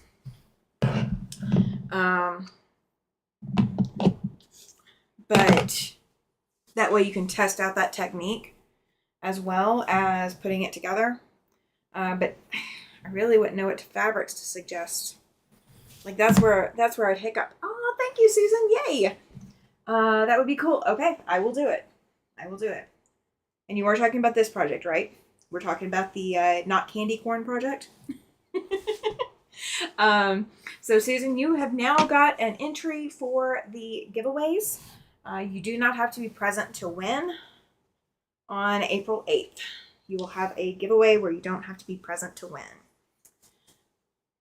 Let's see. Decided that the remedy for lost mind is to leave it lost, then don't have to wonder if you lost your mind. I don't know. I kind of like my mind sometimes. There's other times that, I could let it stay gone. I'd be fine. But there's a lot of times that I do want to keep it. There's a lot of times. So yeah, we got some projects coming out. Yay! Thank you, Sherry. Awesome. So now you also have an entry. April 8th giveaways. It doesn't enter you any extra for Show and Tell. So the Show and Tell giveaway is only entered by Show and Tell entries. That is going to be held on April 8th. But I'm doing additional giveaways that night. So you guys now have extra entries for that. Congratulations. Thank you. I always reward super chats. You guys, any super chat, if you ever want to give a super chat, you always get a giveaway entry. So even back in December, or correction, we did the last one in January, I think. We did the last one in January. So, but I will get you guys a confirmation on what the cutoff date was. So any super chats after the last giveaway goes towards April's giveaway. So everybody who's entered before is already getting it as well. Ollie says, sometimes my mind wanders, sometimes my mind leads the body astray, so don't mind me. Oh, Ollie, you're so funny. Sometimes my mind wanders and leads my body into the kitchen. That's what I needed to stop doing. I needed to stop leading me into the kitchen every time it wanders. Oh. So, we just bought some of those potatoes that are wrapped specifically for a microwave, so we don't have to worry about it. Oh, thank you, Joyce. You got another entry. Yay! Thank you. So we've got I got some good giveaways coming up too, guys. I've got some good ones. You guys are gonna like them. Some of them are handmade. I made a map to where my mind was lost, but then I lost the map, says Rita. Oh, my husband will probably want to use that one. Oh, that's so funny. Carrie says, I lost my mind back in the 90s and haven't seen it since. Did it hang out with the good music? The good music of the 90s? Talking about the little potatoes? No, not like the super tiny, just like the baking potatoes. The ones that you can cook in the microwave without being specially set for it. But we forget about them. So I asked my husband, I was like, where'd you put the potatoes? He's like, oh, they're in the pantry. I forgot we had those. I'm like, exactly. Let's put them on the counter. And then he comes back and tells me, okay, there's 3 small ones for you and 3 large ones for me. I'm like, no. We're not playing that. I just picture your mind, Carrie, hanging out with, all the 90s grunge music. That was a fantastic decade. Just saying. I'm of the age where that music was good. Where I still like that kind of music. Call me old-fashioned for it. That's okay. I don't mind. I'll wear my baggy jeans and the skater shoes and all of that, and I'll look at you from the sidelines. Oh. Ollie says, I get hordes of tiny potatoes from the farmer. He'll just turn them into the soil. So he lets me take a couple bags. Oh, those are fantastic. I love those ones that are made by a Little Potato Company. I keep them in their fridge. Yeah. So I make, you guys are going to have me wanting potatoes so bad. Okay. I shouldn't have opened my mouth, right? Okay. So the little red potatoes, the little ones, the baby gold, like not or Yukon Red or something, but they're like the little red ones. So you take those, quarter them. You can also slice them up smaller, which I frequently do. Or you can slice them in half and then score them. Score the sides of them. And you mix olive oil and Parmesan and all the Italian seasoning type things in a baking dish. You cut your potatoes and you score them, or you just cut them smaller, which is what I do. I don't feel like taking the time to score all the potatoes. It's just too much work. Mix it all together and add some additional Parmesan. Bake that. Oh, those are fantastic. I took those to potlucks. Those work wonderful at potlucks. So in case you ever wonder, I'm the potato person. I'm the one that brings the potatoes. Or I bring whatever my husband fixes. I don't make a lot. I don't make a lot of things. Like if there's a crock pot, I'll do meatballs. Or if I feel like dealing with a crock pot, I'll do meatballs. What else do I do? What else do I do for crock pot or for potlucks rather? I gotta think about that one. I hadn't thought about potlucks since Christmas. Potluck season is over. We are not in Christmas anymore. I think my lady downstairs finally turned her heat off because now my room is actually cooling off, guys. It is finally cooling off. It's been hours. It's been hours. Oh, I've got some distortion now. I didn't zhuzh my fabric right. I should have zhuzhed my fabric right. Okay. Let's see how bad we're off. Let's see how bad. All right, there's the ends. Which way? Okay, we just got to feed in the bottom. Hi, Sylvia. She says that she does fresh rolls. Oh, very cool. I do that, but do not cut them. Put them in the microwave with the lid. Use glass dish. Put homemade butter, crushed garlic, and other spices. Cook for 5 minutes. Oh, goodness. Susan has monthly potlucks at church. I used to do potlucks all the time when I was growing up. I haven't. And when my son was little, I did potlucks all the time for things. Cooling off, had to actually turn the heat on for a little while. Been raining for like 3 days. Carrie's saying that 90s music is alright, but 70s and 80s music is better. I'm not sure I know you, Carrie.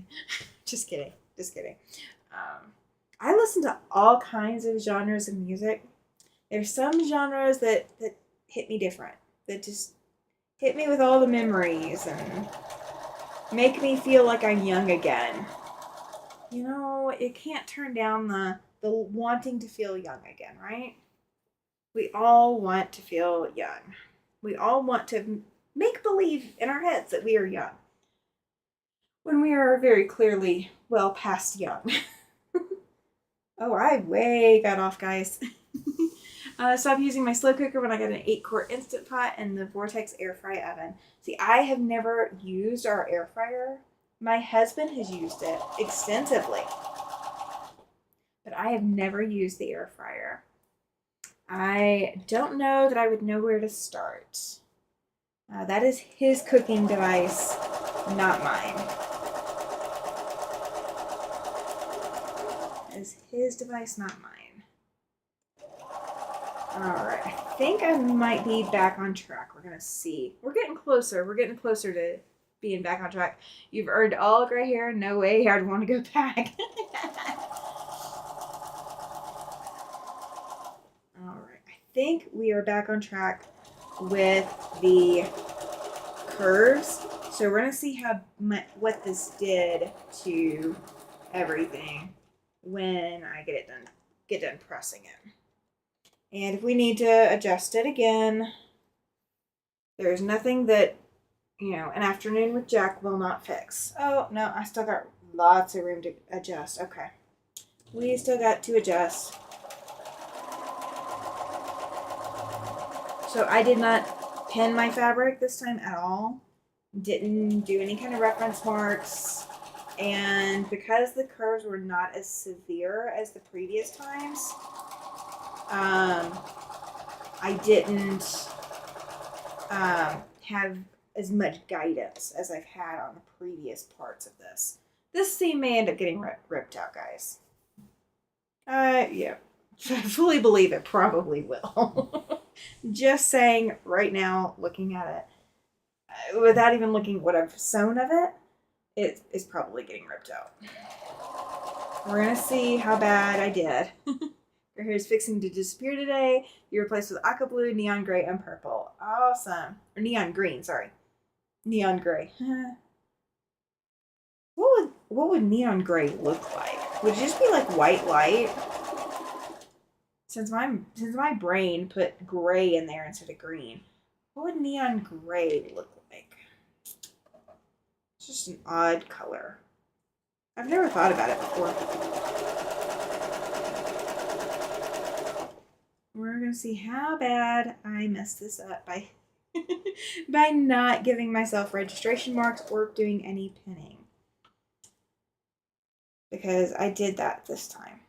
And it looks like it's kind of way off. So we are about to see. I'm not stretching it any further than I already have. All right, let me see. Let me see how bad it is.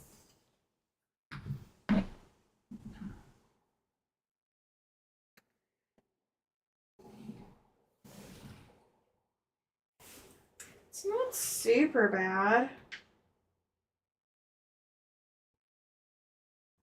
I'm going to withhold my judgment. I think. I'm going to show you guys, it's not pressed. Okay. This is my starting end of this one. And this is probably where some of it got taken in accidentally. I think. And then, yeah, I think that's what happened is I accidentally took some in unintentionally. So it is kind of wonky. So that row is going to get ripped out, and I will do that later. Unless you guys want me to do it now. I'm going to go on to the next one. We're not going to even press this one because I don't want to press in any problems. So, it happens. It happens. Even to me, it happens. So, we are going to go, we've got 2 more of these. And let me bring you guys over. Looks like an Arizona sunset or sunrise. Exactly, that's kind of what we're going for. Sedona Sunset is one of the nicknames for it. Sedona Sunset is what we have kind of gone with. And I'm going to, let me turn this fan off.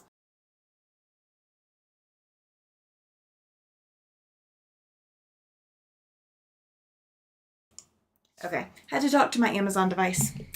No one likes a pressing problem. You're awful, Ollie. You're so awful. So accurate, but so awful. Okay. So, what we're going to do, so we got this row and this row left to go. This row is the one with the problem, okay? So, we're going to go ahead and we're going to go to the next row up. And instead of my basting stitches being this way like they have been, they're now this way. They're now down here, okay? You guys can see, okay? So we're going to, do the wave like we've been doing. The neon gray is more of an ash color. Okay. I would have had no idea. Have no idea. All right. Let me scoot this back up. Now I'm a little paranoid. So that's what happens when you mess up on a live. You get a little paranoid that you're going to do it again and again and again. So we're going to try not to have too much more of that. All right. There we go. Flattening my fabric back out as I go.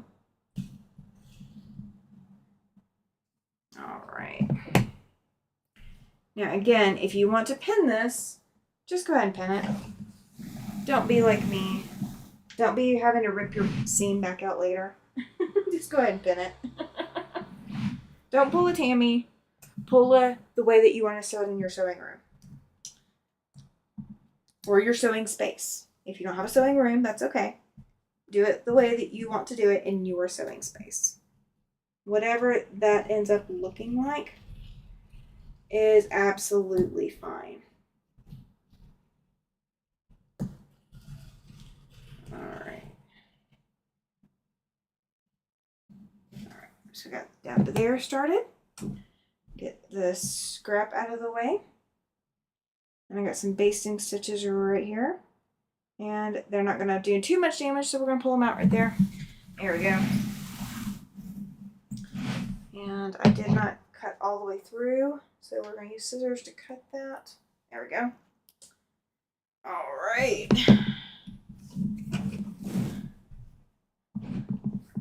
So, did anybody expect this? Did anybody expect that this is what we were going to do with this project?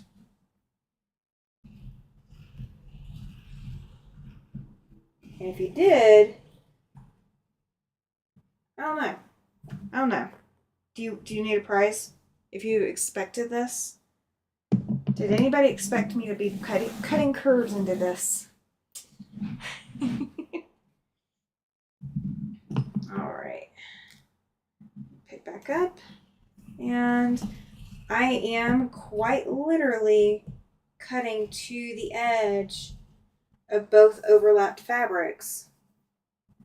Because again, this is all the fabric that I've got, aside from the scraps that I've got left over. And I have just enough to fill in a blank spot should I need to.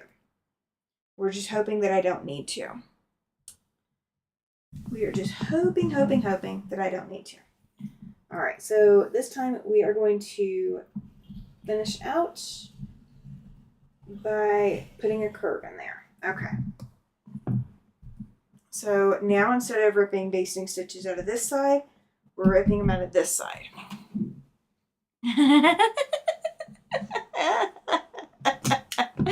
Oh my gosh, Rita, best answer ever. She said, yes, of course. We are all of the Siberian Wind mind readers. So yes, of course we knew. Not. Oh. Now, I guess the next question is, have you ever done this on a project? Have you ever done the curved seams like this on a project? Susan says she should be sewing binding, not trolling my Facebook page on my phone. Oh, I have got to sew binding on too. I need to get the quilt on my frame right now quilted, and then I need to stop and bind because April is coming up fast. That Sew and Tell giveaway quilt is coming up. Needs to be done. Needs to be bound. Like, it's quilted, it's just not bound. And then we have so much else to get quilted too.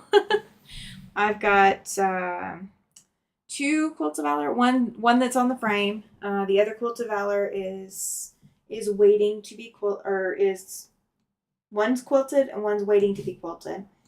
So those both need to be bound. And then after that, we are I've got a couple of for sale quilts that are also needing to be bound. So those will be next on the agenda as well. You've done this but never rows sewed together like that. Did it before sewing rows? Yeah, that's how I would normally do it. Welcome in, Chloe. Glad you're here. Ollie has done curved piecing seams, even on a plushy stuffed thing. Oh, good deal. And Carrie says, my domestic machine quilts nicely, but I have to change my bobbins way too much. I know. I'm dealing with that myself. On my long arm, I might be into my second bobbin by the time I'm done with a twin size quilt, or throw size quilt. Just depends on how heavily quilted it is. you know, the more heavily quilted, obviously, the more bobbins I'm going to run through. Um, Quilting a Quilt of Valor size quilt, which is approximately 60 by 80 normally. That's the normal common size for a Quilt of Valor. Quilting that, I am going through 4+ bobbins. It is crazy. It's crazy, crazy. I cannot wait until my long arm sells and I can put that money towards its upgrade. I am looking at an upgrade. So I've got a couple of quilt machines in mind. I haven't settled on anything yet. It just depends on where my budget is. So we'll see how my budget is doing closer to when the machine sells. It's crazy that I'm sitting on a long arm for this long, but that's okay. I would have thought it would have sold, but that's all right. Let's see. Susan says she's done many curved seams, Drunkard's Path, New York's Beauty and Quilts, as well as all those set-in sleeves as oh yes, the set-in sleeves, yes. That's where I first learned any curved sewing at all. It's so different when you come to quilting and you're trying to get it to lay flat.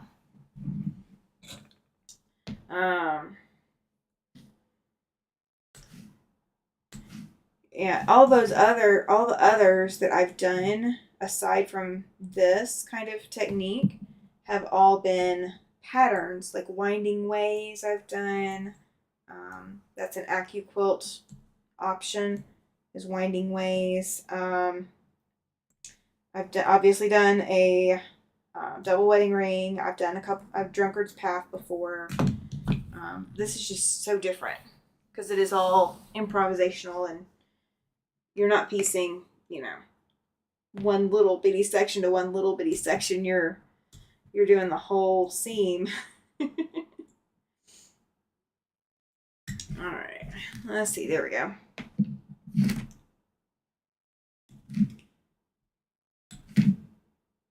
Okay, I'm getting there. Ripping these basting stitches out is not that bad, but seeing it on the fabric just facing this direction, for some reason it's a little bit harder for me to see. So it's taking an extra hot second.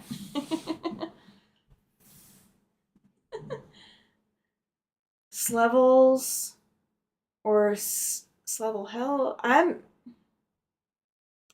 Are you talking about the set-in sleeves? Oh, yeah. I do actually have a garment pattern that I will start working on to put together.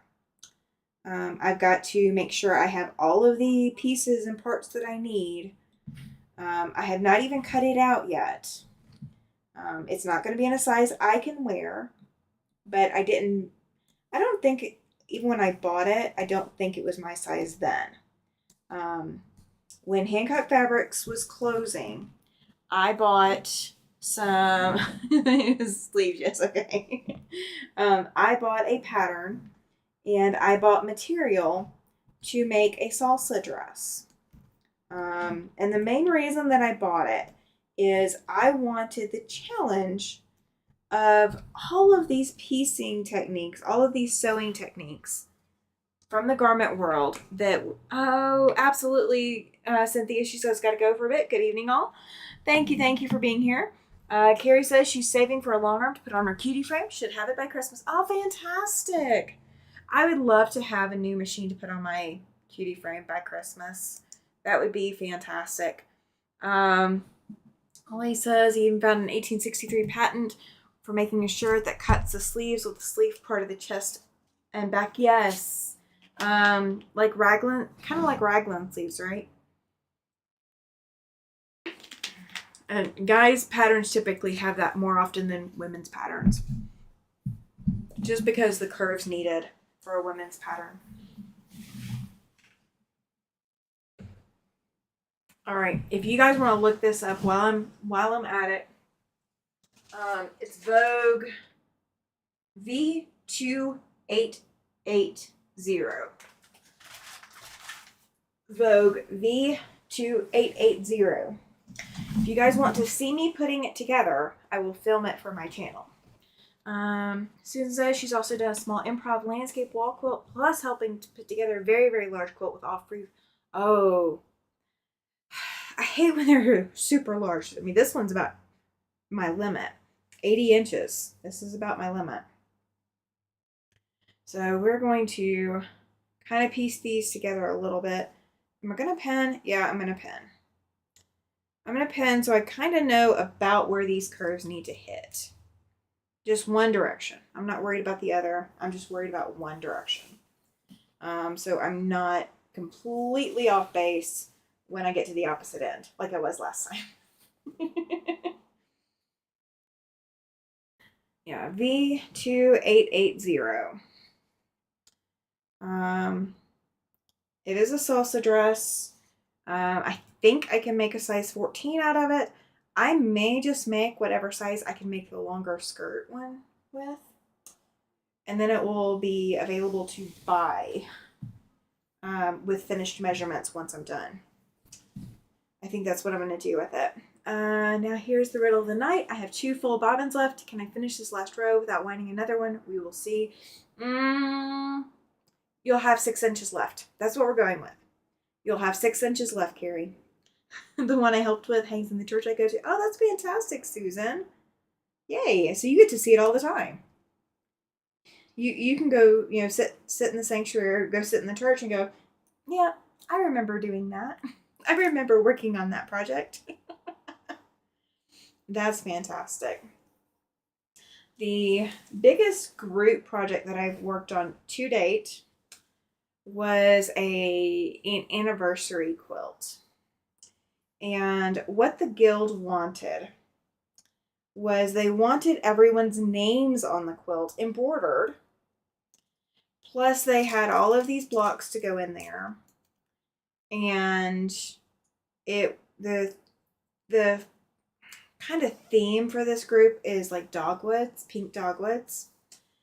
And there was like 24 plus members of the group. But they wanted the names to all be visible, like very visible. So I took it upon myself, and I was the one who embroidered all 24 names. I'm also the one who assembled the quilt and quilted it. And let's just say, I'm glad it was done. I'm just glad it was done. I do have a picture of it somewhere. It's pink, gray, and white, or cream, off-white kind of colors. They gave the original guild members some fabric to make their own blocks with. So each of the original guild members made a block to go on the quilt. And then there was a center block, and that one had to be huge, and it was embroidered, and it was like happy 25th anniversary or something, or 25th anniversary. Like it was crazy big. Crazy big. Love a dogwood flower. I have dogwood decal Singer VS 2/27 from 1895. Love it. Yeah. I actually had a pink dogwood tree in the yard at a house that I owned and lived at. And I didn't know it was a pink dogwood until like 3 years after living there. It bloomed, and I looked at the blooms for the first time ever, like really paid attention. And I saw that they were not only dogwood, but they were pink. And I was just absolutely in love. It was fantastic. Good tree, bad house. Yeah, all that kind of stuff. Good tree, bad house. All right. So this is all in my lap this time. It's not on the floor. It's not over my shoulder. Right now, it's all in my lap. Because it's pinned, I'm not going to put it on the floor. And I'm not going to put it over my shoulder. Pink dogwood are rare. Yes, they are. Most are yellow. I really haven't paid attention to a regular dogwood, so to speak, in a really, really long time. Every time I think of dogwood, I now think of the pink dogwoods. Because they are so gorgeous. They are so gorgeous. I lived in North Alabama when I had that. When I had that pink dogwood. You know how to Google Earth that place? Google Earth that house and see if it's still there. Like see what, the most recent update of it is. I haven't lived there in 8 years. So, over 8 years. So, I don't know. I haven't paid attention to whether or not there's any dogwoods here. Susan says she has only seen white dogwoods. Pink dogwoods, if you Google pink dogwood, they are stunning. I do have some pictures somewhere of the pink dogwoods. They are simple and beautiful in their simplicity. They're not, overpowering of any sort, that kind of thing. They're just pleasant. So, all right. We are getting there, guys. We're getting there. So, my dog is playing with toys. I'm hearing noises, guys. I'm hearing noises. All right. Let's see if I can line this up pretty well and see if I can get it to be where I want it to be.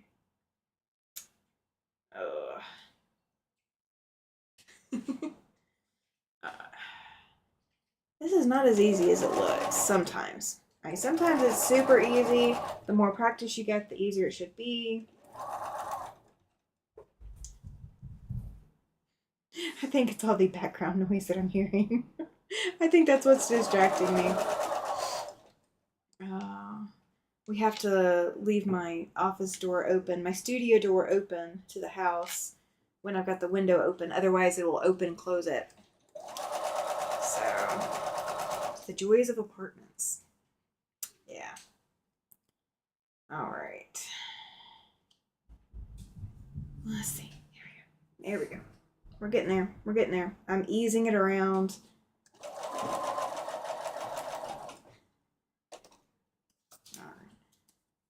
Get that presser fit out of the way. Get the extra fabric out of the way. And try again.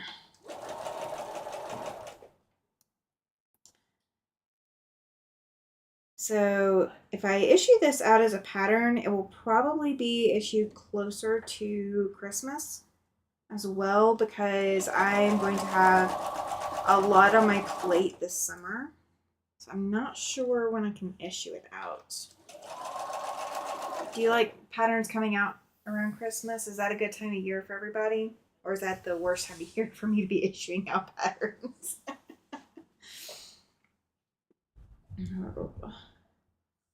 I do need to probably issue this one out though.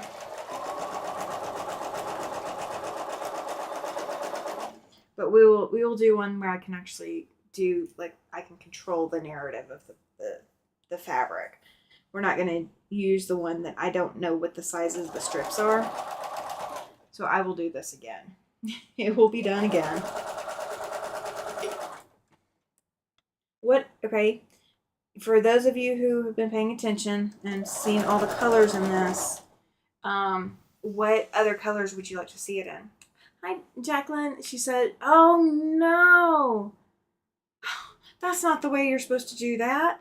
She says she fell on her tailbone last week and it still hurts. Got her foot caught in the cord to her foot pedal on her sewing machine. That is not the way you're supposed to do that. Did you break your tailbone? I guess is the next question. I have sympathy for you regardless of whether you broke your tailbone. But, oh, goodness.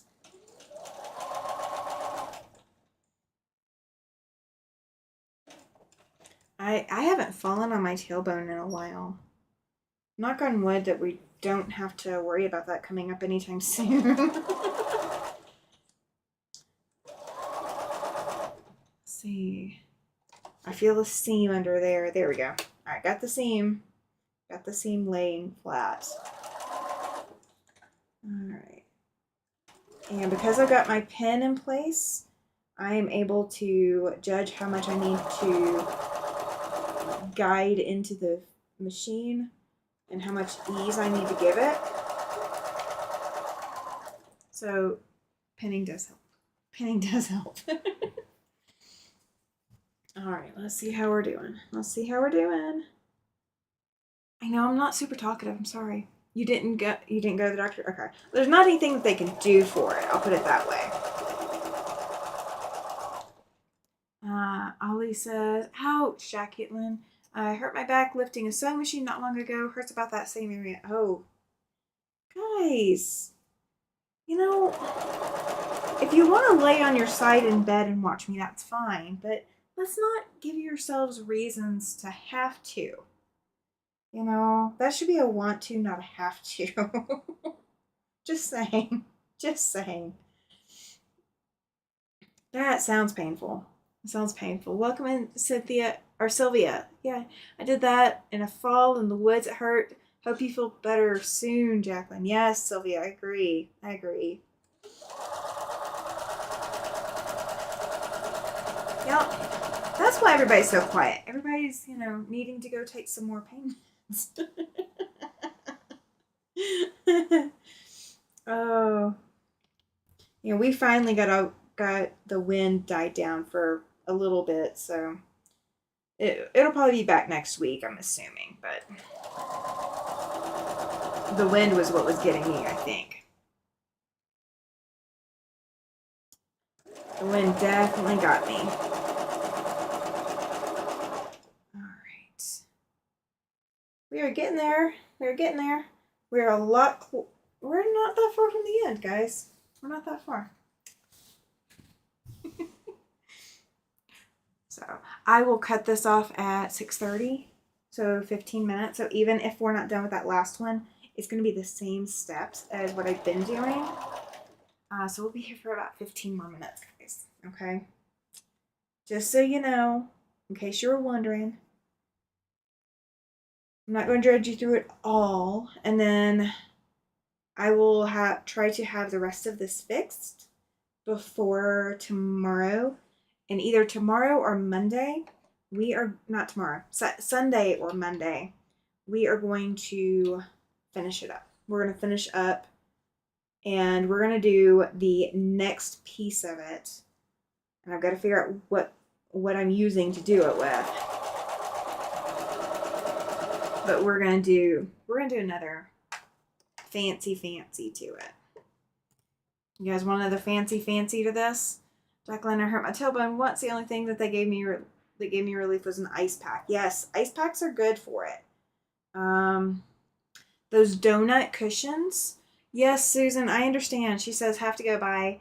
Have a good evening, Susan. Jacqueline says thank you, Sylvia. I got a special tailbone pillow to sit on. Yes, at night I have to lay on my side. Yes, absolutely. That tailbone pillow comes in handy. I broke my tailbone when I was 32, I think. So it's been about 10 years, thereabouts. Maybe I was 31.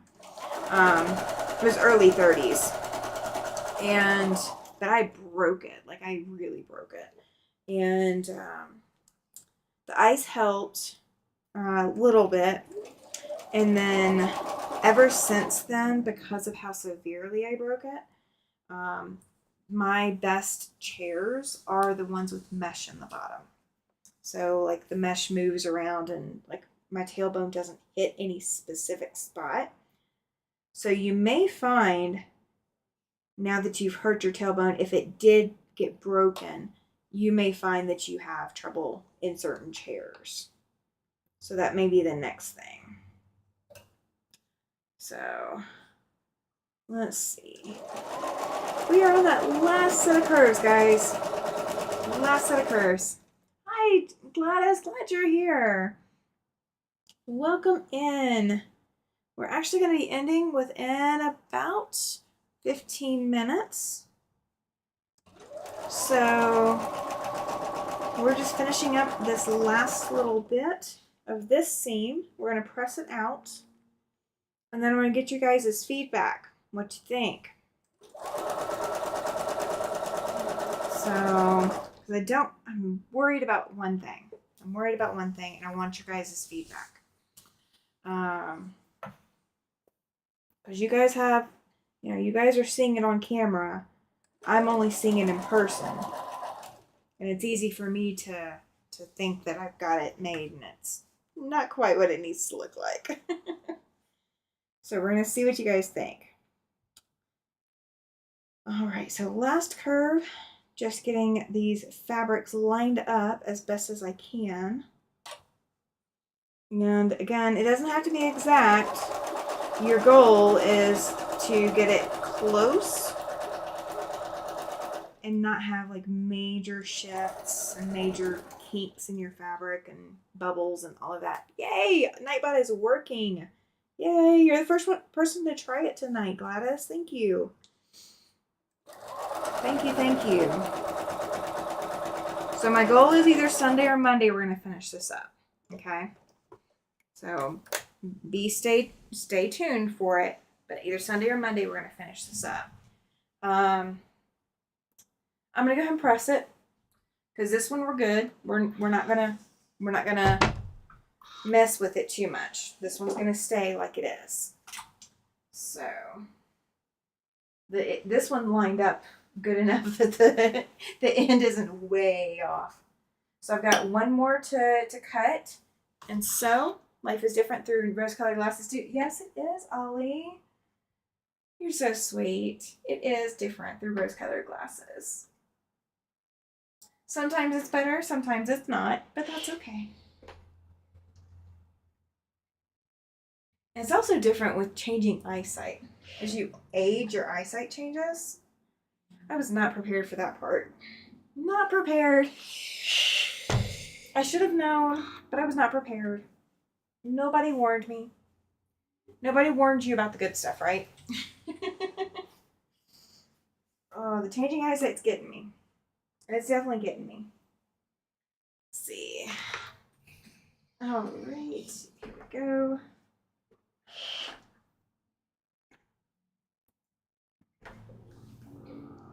We're getting there. And I think my iron finally ran out of water. Oh, there's a little bit. It got some steam to it. There we go. I thought it had run completely out. It hasn't. It still likes me enough. All right. I think 2 more passes, maybe? Yeah, 2 more. Can't get it in one. Still too much for one. All right.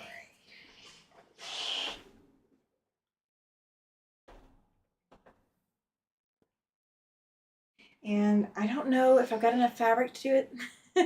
Right, Sylvia? She says, getting old is not for the weak. No, it is not. We are warriors for having made it this far.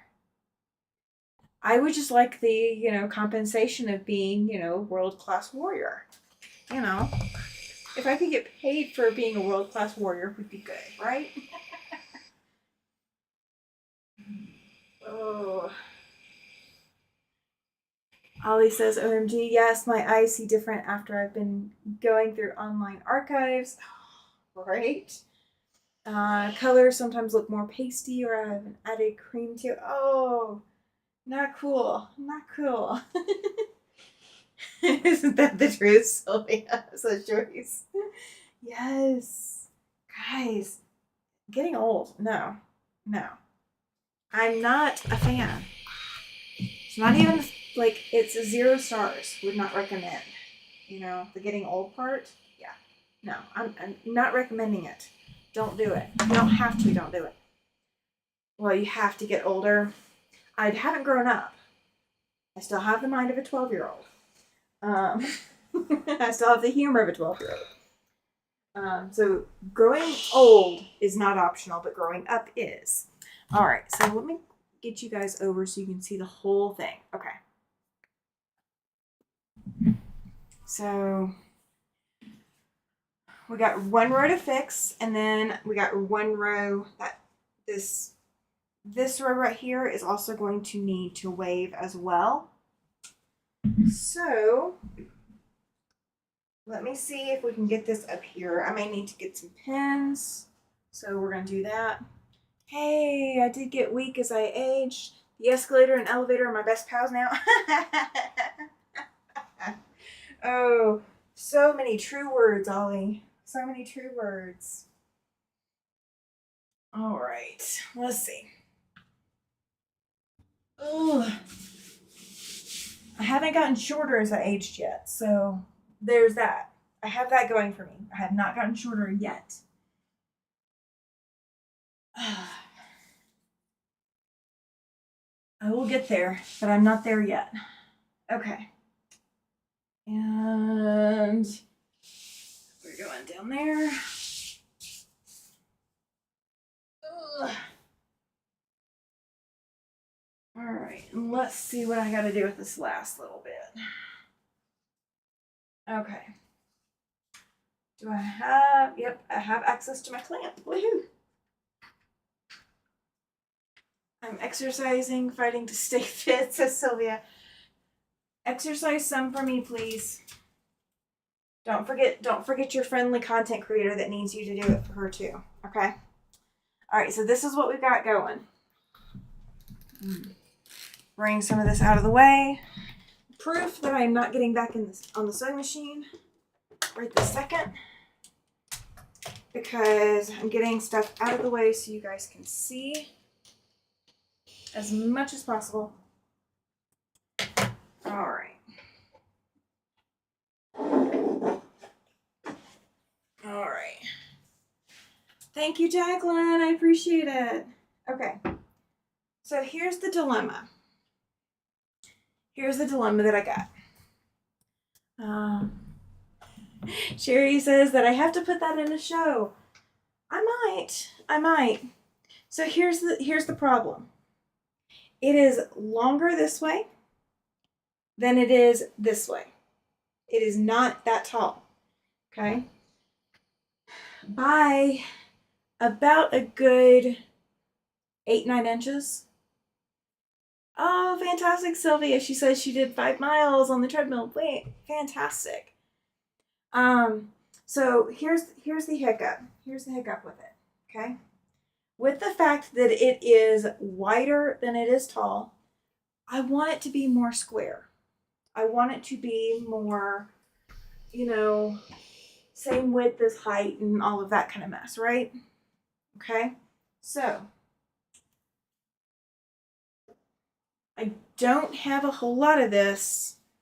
It is kind of like leopard print, not leopard, zebra, whatever the wavy line look is. It is that, okay? There's 1 yard of it, okay? Up against this, it looks okay. It is kind of bright. Don't get me wrong, it is kind of bright. It's about the same brightness as this. Okay? Have you guys seen how you can take a piece of backing fabric, cut it at an angle, and then shift the pieces? Let me grab, I don't want to cut that. Darn it. I'm trying to think of what I've got that I can cut into without causing problems. Okay. Maybe. What about trim a slice from the left and right and add them to the top and bottom? Keeps the same colors and motifs. Nope. It won't work. Because if I cut the slice from the left and right, it still doesn't fix it. Sherry says yesterday. So you did see you've seen what they do. Okay. So when you take, and let's say that this is my quilt that's on the wall. If you take and you slice at an angle, then you can start shifting this piece down to kind of reposition it. And what would you think if I did the curves, the wavy seam, sliced this into it, made it kind of like it's offset? Or should I go with a darker color?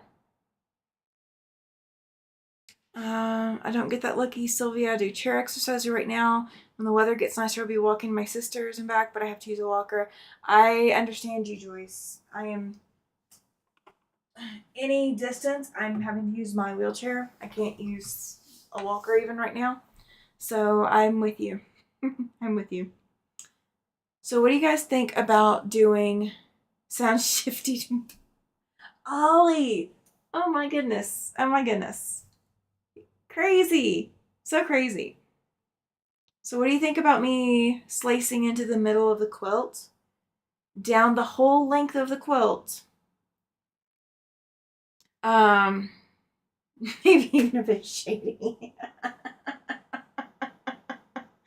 Oh, goodness. And then putting this in here. Do you think this is going to take away from the effect? Or should I go black?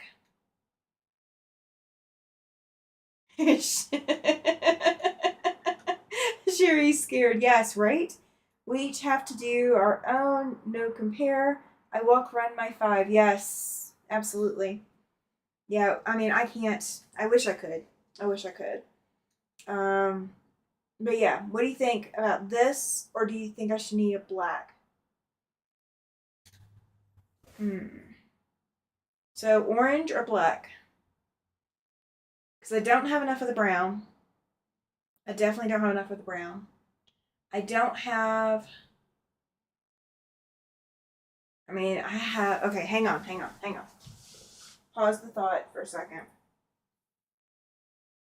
Okay, now the color seems good. Okay. Rita says black. Okay, so I do have one strip of brown, so it is 2.5 inches. Put black up to see. Okay. We will pin up our options. Okay, so I have. This is going to limit me on how big of a slice I can take, but that is one option. And it looks like I have enough to do two potential slices of the brown. Okay. I'll have to go get the black. Give me a second. This is the orange.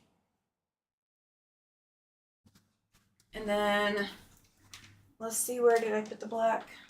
That's not the black I pulled out, I don't think. Maybe it is. No, that is not it. Where did I put it? There it is. Okay. You know what? That other one might work better. Maybe. I don't know. We'll go with this one. Regardless. And then here's the black. So the black is very staunchly different from all the other fabrics in the quilt now, because now that gold is in there on the sides. But I do have that brown. I have enough of it to do 2 stretches. And then we've got the orange. And then we've got the black. When pinned up, that orange is a bit off. Okay, that's kind of what I keep thinking too. It just kind of seems kind of bright. No on the black, so we're going to go with the brown. Okay. So we're going to use the last little bits of that brown that I have, because I really don't want to put a border on this of any of these fabrics. The brown with the orange, it's gonna really make it pop then. It would either have to be the orange up against the other fabrics directly, or not, because putting it in, like sandwiching in the brown, is going to be too strong. However, while I'm thinking about it, where did I put it? Oh, here it is. Okay. So, not for the slice through. Not for the slice through, because I don't think it will work. I do have this tan. So originally my option for this border was to either go with that gold or go with this one. Okay. So I have this tan. It is a flat color. Okay. I'm not going to do the slice through with it. but there may be some border out of this. What about a border that has all the colors that you use in the quilt minus the yellow? The problem is, Rita, oh, in order to do a border, I literally have just what I've got left over. Like, I have literally used every last bit of it. This is the one strip that did not get into the quilt because it was too short no matter what I did. Show the angle again, you'll do. Very good. Good question. So I don't need that back up there. So I'm looking at doing like an easy, like not a straight across like slice, but doing kind of like a slice, a little bit of an angle into it. I might have to go deeper. I don't know. I don't know for sure. The tan goes. Yeah, but if I do the tan for the slice, the problem is it won't, well, maybe it will. I don't know. Maybe. Okay, but so we like the brown and we like the tan, right? Is that what we're going with? It was the tan and the brown? And we're tossing the orange out and the black out. Piano border. I don't even know that I can do that, Rita. I don't know. We're gonna have to see what I got out of all these scraps, what I can actually make work out of all of them. But I don't know that I even have enough to do a full border around. I take the easiest route and add to the border with the other tan instead of slant insert. I'm still gonna do the slant insert. It's not, this project isn't maybe too much to keep adding different colors. Yeah.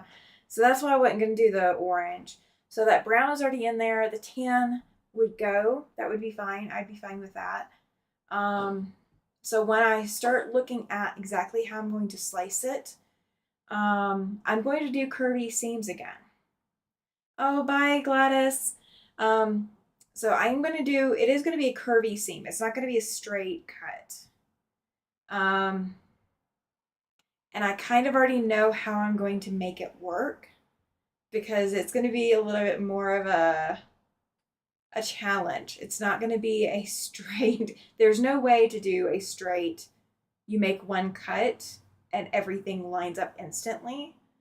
So the fact that I have enough of that brown probably to do the whole length, maybe twice is a good thing.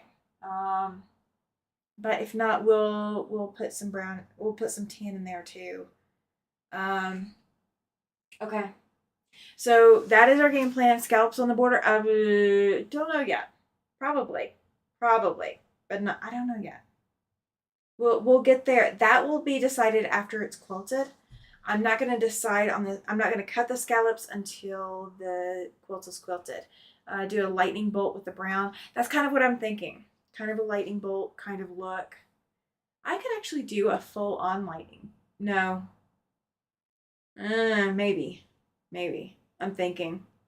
Brain processing. We might. That's got sharp corners to it. But I will have to think. I'm not going to pre-cut anything. Okay. So you guys are not going to miss me cutting it. And I will either be doing this Sunday or I will be doing this Monday on a pop-up. It would be cool. You're right, Sherry. I don't know that I can do it though. I don't know that I can do a lightning bolt because it's such sharp corners. I don't know that I want to. Let's put it that way. I can. I don't know that I want to. Because if I do screw it up, I don't have any extra fabric too. That's the other hiccup with that. We're going to see. Okay. Unpick all the seams and adjust the triangles to fit. Not. I will go with not. Ollie, you're very funny. Okay. So you guys will see a pop-up live come up for either Sunday or Monday. I've got some stuff I've got to prep for Sunday night for having Sean over here. 45, yeah, kind of, maybe. I might, I don't know though. I don't know that the angles will work with it. I think we need some more waves in it to make it work. But I got a couple of ideas in my mind. Applique the lightning bolt. Nope, gotta cut it anyway. I'm trying to change the angle of the quilt or change the size of the quilt. So nope, gotta cut it. Gotta cut it.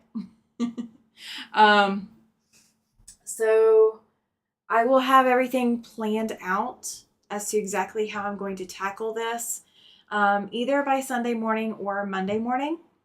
And in order to do that, I'm gonna have to do some planning with it. So be patient. I will get the live scheduled, and I will give you guys a couple of hours heads up that I'm going to go live. It'll either be Sunday or Monday. I want this done before Monday night. Like, I want to have this piece by Monday night or by Monday. So that is the goal, so that this is, put into place by Monday. But Sunday night, we got Sean coming over from The Guy Who Sews. He's going to be here for After Sunset Sunday, coming to hang out and work on Fab Farm. We're going to be working on the cow. So if you guys have not seen that lately, that is tomorrow. No, Sunday night. Sunday night. Oh, good try, Ollie. He says, drawn and quartered, make it a window pane looking at the sunset. Good try. Good try. Turn it into a large half square triangle. That's kind of what it is, Rita. Kind of what it's going to be. We're going to get there, though. We're going to get there. You guys are going to get to see the progress on this. Can you guys believe that this was a UFO? Just a random UFO? That's what it is. All right. Well, so thank you guys so much for coming to hang out. On the one cross and thicker on the... Good try, Ollie. I'm not doing a window pane with this one. Window pane is another quilt. So I'm going to get off of here and go get some dinner. Go hang out with the husband for a little bit. And you guys might see me in chats tonight. I don't know. We're going to see how I'm doing. And but I will get this scheduled either Sunday or Monday. So be looking out for a live. I will put something in the community tab as well, a couple hours in advance.